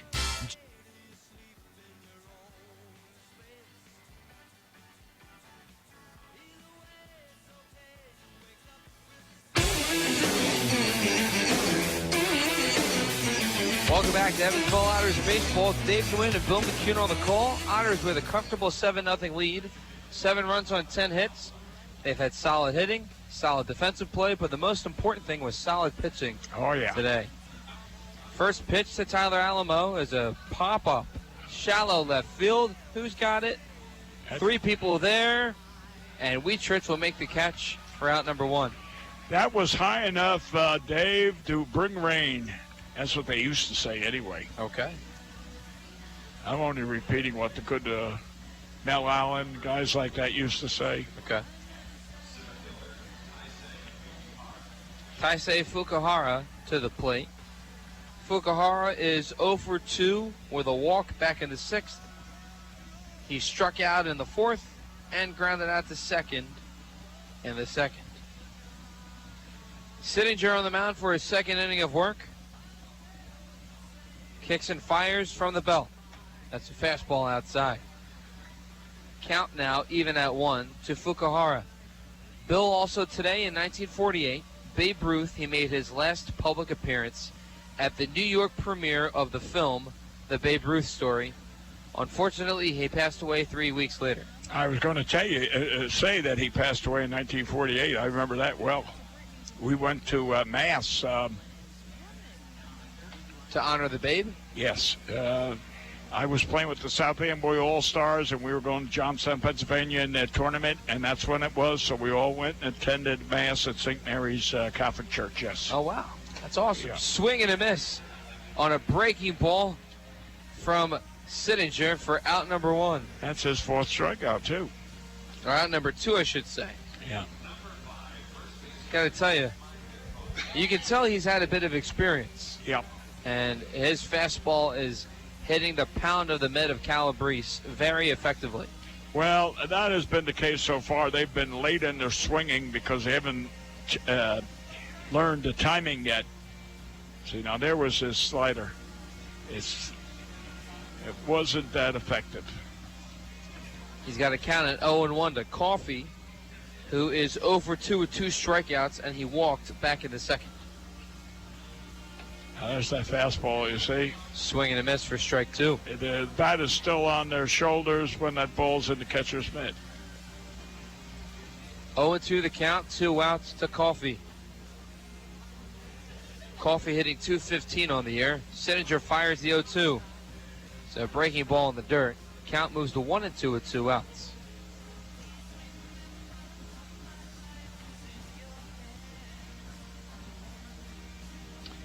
Today in 1978, as Sittinger will fire a 1-2.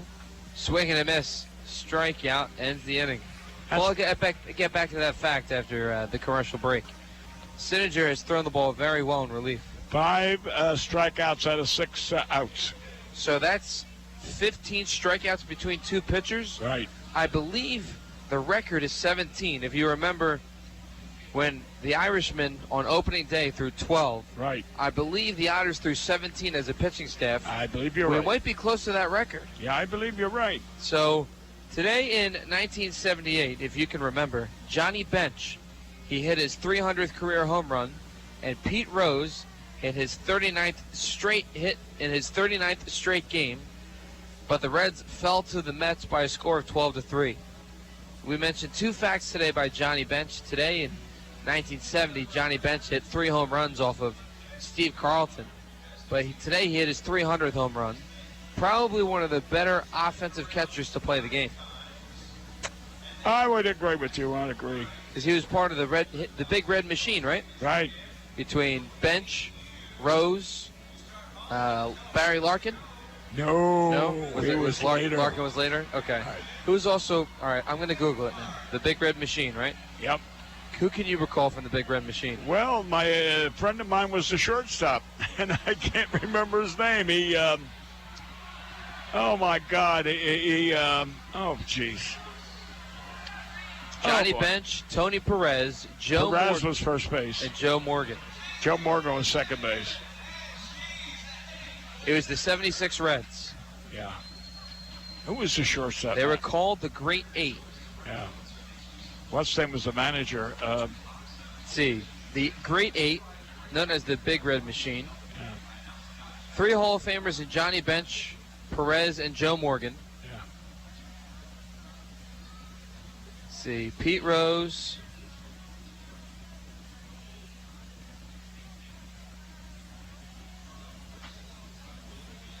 The 76 Reds.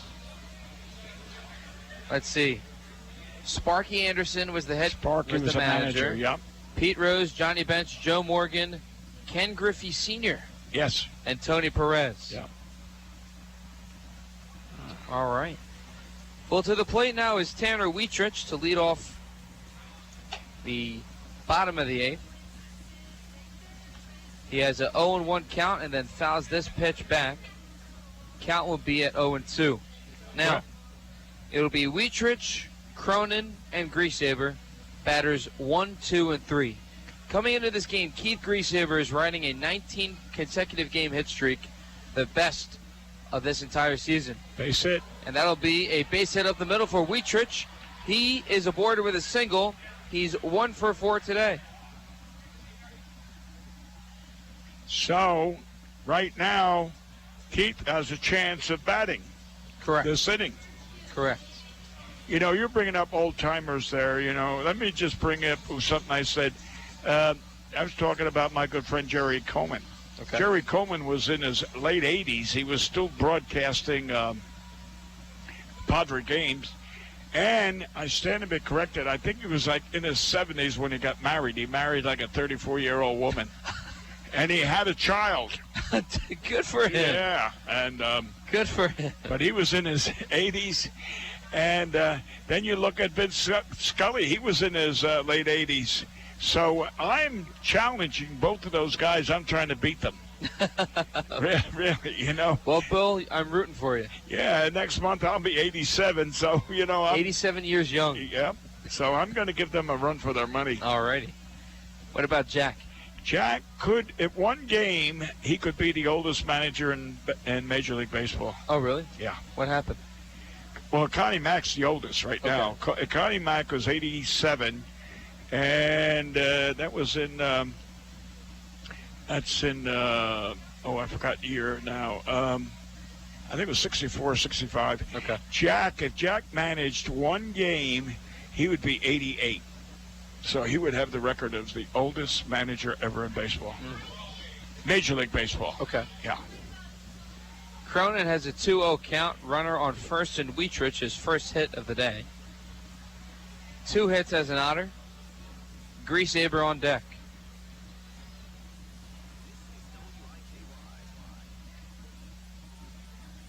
The 2-0. Swing and a miss. Fastball that blows by Cronin. Moves the count to 2-1. David was trying to get his second home run in this game on that swing.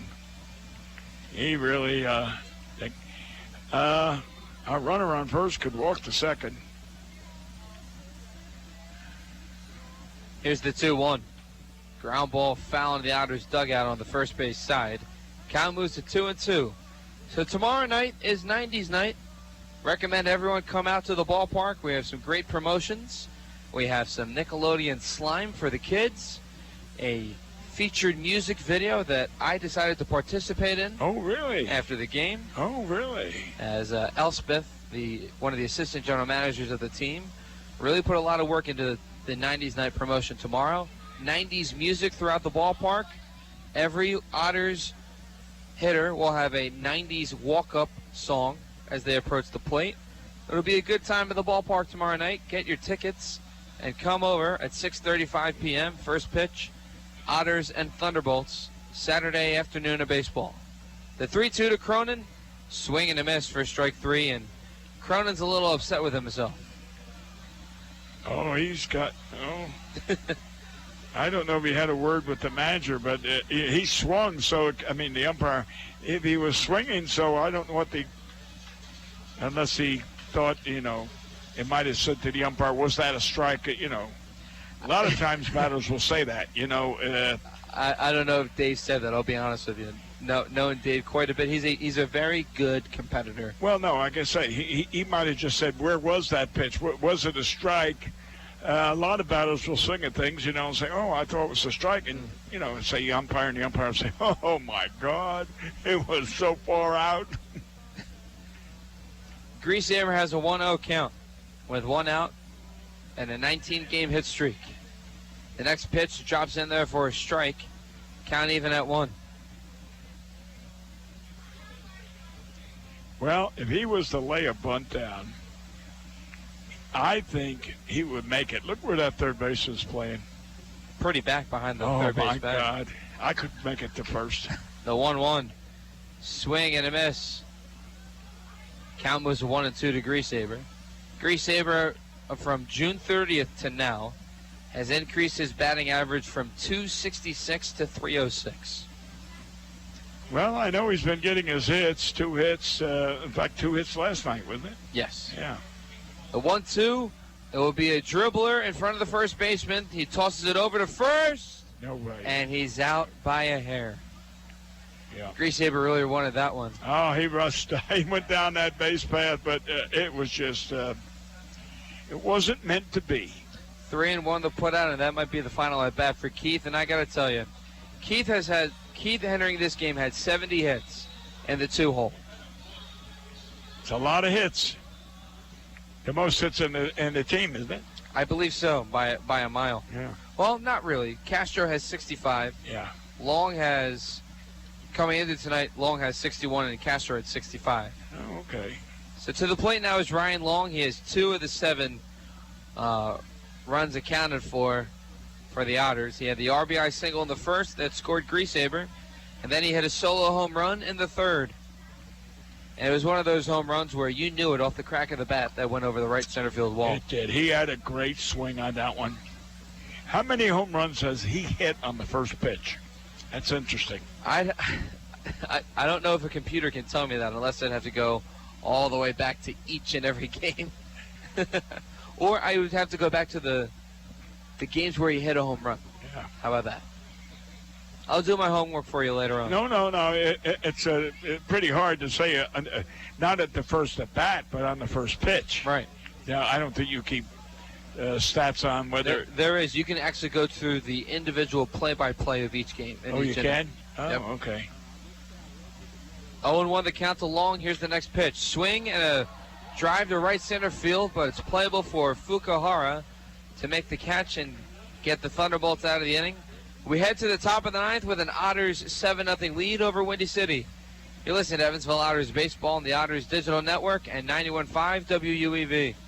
GD Ritzy's is a proud supporter of Evansville Otters Baseball. GD Ritzy's menu features hamburgers, grilled chicken sandwiches, old-fashioned peanut butter and jelly, and ice cream. With 3 Evansville locations, west at 4810 University Drive, on the north side at 4320 North 1st Avenue, and on the east side at 601 North Green River Road. GD Ritzy's is open from 10 a.m. to 10:30 p.m. Sunday through Thursday and 10 a.m. to 11 p.m. on Friday and Saturday. GD Ritzy's, a proud supporter of the Evansville Otters. Heritage Federal Credit Union has 7 full-service branches in both Evansville and Newburgh, serving more than 38,000 members. Membership is open to anyone who lives, works, worships, or attends school in Vanderburgh or Warwick County. Heritage Federal Credit Union offers mortgage and consumer loans, checking and savings accounts, as well as online banking for members. Heritage Federal Credit Union can be reached toll-free by phone at 1-800-858-1693. It can also be found online at hfcu.info. The Hoosier Lottery began selling lottery tickets on October 13, 1989. Since then, the Hoosier Lottery has offered hundreds of different games, awarded prizes to millions of players, and given billions of dollars to the state of Indiana. The Hoosier Lottery's mission is to responsibly provide innovative and entertaining lottery games for the benefit of the citizens of Indiana. To learn more about the Hoosier Lottery, visit them online at HoosierLottery.com. The Hoosier Lottery, a proud supporter of Evansville Otters Baseball.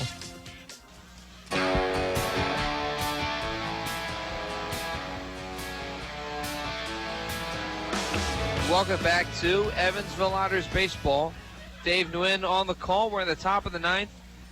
Sittinger on the mound for the Otters. Here's the first pitch to Brett Koffel. It's inside for a ball. Count at 1-0. And I got to tell you, I'm going to tip my cap to Tyler Ville. Unbelievable pitching performance today for him. I agree. Swing and a pop-up. Shallow right field. Castro is there as well as McNamee. But Cronin comes in and makes the catch for out number 1. I don't know if you noticed that Castro was running back. He thought he had it. Then all of a sudden he stopped. That's because Cronin said, hey, I got it. Good communication. And there was no collision because, again, Cronin must have yelled it out loud. I've got it. And you just watched Castro just, stopped. To the plate now is Tyler Straub. Straub is 1 for 3 with a single and 2 strikeouts. First pitch. The breaking ball in the dirt goes behind Calabrese. I'm going to say one Count thing. at 1-0. I know we're only watching him, and this is his 3rd inning. But this young man has impressed me as a closer. So maybe we're looking for a setup guy for right. Maybe we found him. Well, Swinging a drive to left center field. Going back is Meggs. And he makes the catch of the warning track for out number 2. That's probably the best hit ball that the Windy City's had all night. Right up against that left field fence. Although the triple was, I think, in right center down the line. Yeah, but that's because Big Mac took a dive for it, and that's why he ended up getting a triple, because he had to get up on his feet, retrieve it, and get it back in. But it was just an ordinary, maybe a double. If he had played it right, it would have been just a double, but because Big Mac gave it that extra try. But that wasn't as hard as this one we just witnessed. The 1-0 is a breaking ball in the dirt to O'Brien. O'Bregan, excuse me. But I'm going to say you're entitled to your opinion. Okay. I appreciate that. That's all right. 2-0 the count. And, Bill, I just want to say thank you, because you remind me a lot of my grandfather. Oh, my God. No, just hear me out. Go ahead. I would watch baseball games with my grandfather as well as football and basketball. So... until he passed away. So I just want to say thank you to bring out the laughs in myself and make the game go by a little bit easier. Well, thank you kindly. I appreciate that. I've been in the game in professional baseball now since 1952. So that's quite an accomplishment. And to have a young man like yourself compliment me, I appreciate it. Yeah, no problem. First pitch to Funk is outside for a ball. Count moves to 1-0. It's just the things that I think I learned to appreciate over time. It's just sports in general was something that my grandfather and I was able to bond over. Well, it's something. It's like my grandchildren just left. I don't see them that often. They live in Jersey, and I don't see them that often. And I really appreciated them coming this week, and the grandchildren that came 2 weeks ago. 2 weeks ago. And makes me feel good because, just like you're saying, I grew up, I didn't know my grandparents. No. They passed away early in life in the 50s. Back in the 30s and 40s, if you got to be 60, you were old. And here I talk about me being close to 90, and I still think I'm young. Right. So, I didn't get to know my grandparents. So. Well, I got to tell you, there's a 2-2 count with 2 outs. Sittinger looking to close out the inning. My grandfather at 86, he passed at 89, but at 86 he was still driving to the Melrose Diner. Called strike 3 ends the inning. The Otters take game 1 against the Windy City Thunderbolts. Before we end, let's count out the strikeout total because I think we were close to the record. We had 10 from Vail, and then Sittinger came in the 7th. 1 in the 7th makes 11. 2, 3 makes 13. 14, 15, 16 strikeouts. Right. Oh. Yeah, that's 16. Am I counting that correctly? Yes, you are. 10, 11, 12, 13, 14, 15, 16 strikeouts. One shy of the strikeout record in Evansville. He had 4 out of the first 6, and then he had 1-1. So that's, you're right, 16. We'll come back with the final totals and analysis from Bossy Field as the Otters were able to take care of business in Game 1 against the Thunderbolts. 7-0 the final. We'll come back after this. Listen to Evansville Otters Baseball on the Otters Digital Network and 91.5 WUEV. Why Old National Bank? Old National Bank began in 1834 with just one room and a passion for helping people prosper. Today, we are honored and grateful to be the financial partner for so many businesses, families, and individuals like you. From our commitment to safety and security to our promise of service that will exceed your expectations, we want to be your bank for life. Old National Bank, member FDIC. The International Brotherhood of Electrical Workers, Local Chapter 16, would like to take time to say, Go Otters! The IBEW Local 16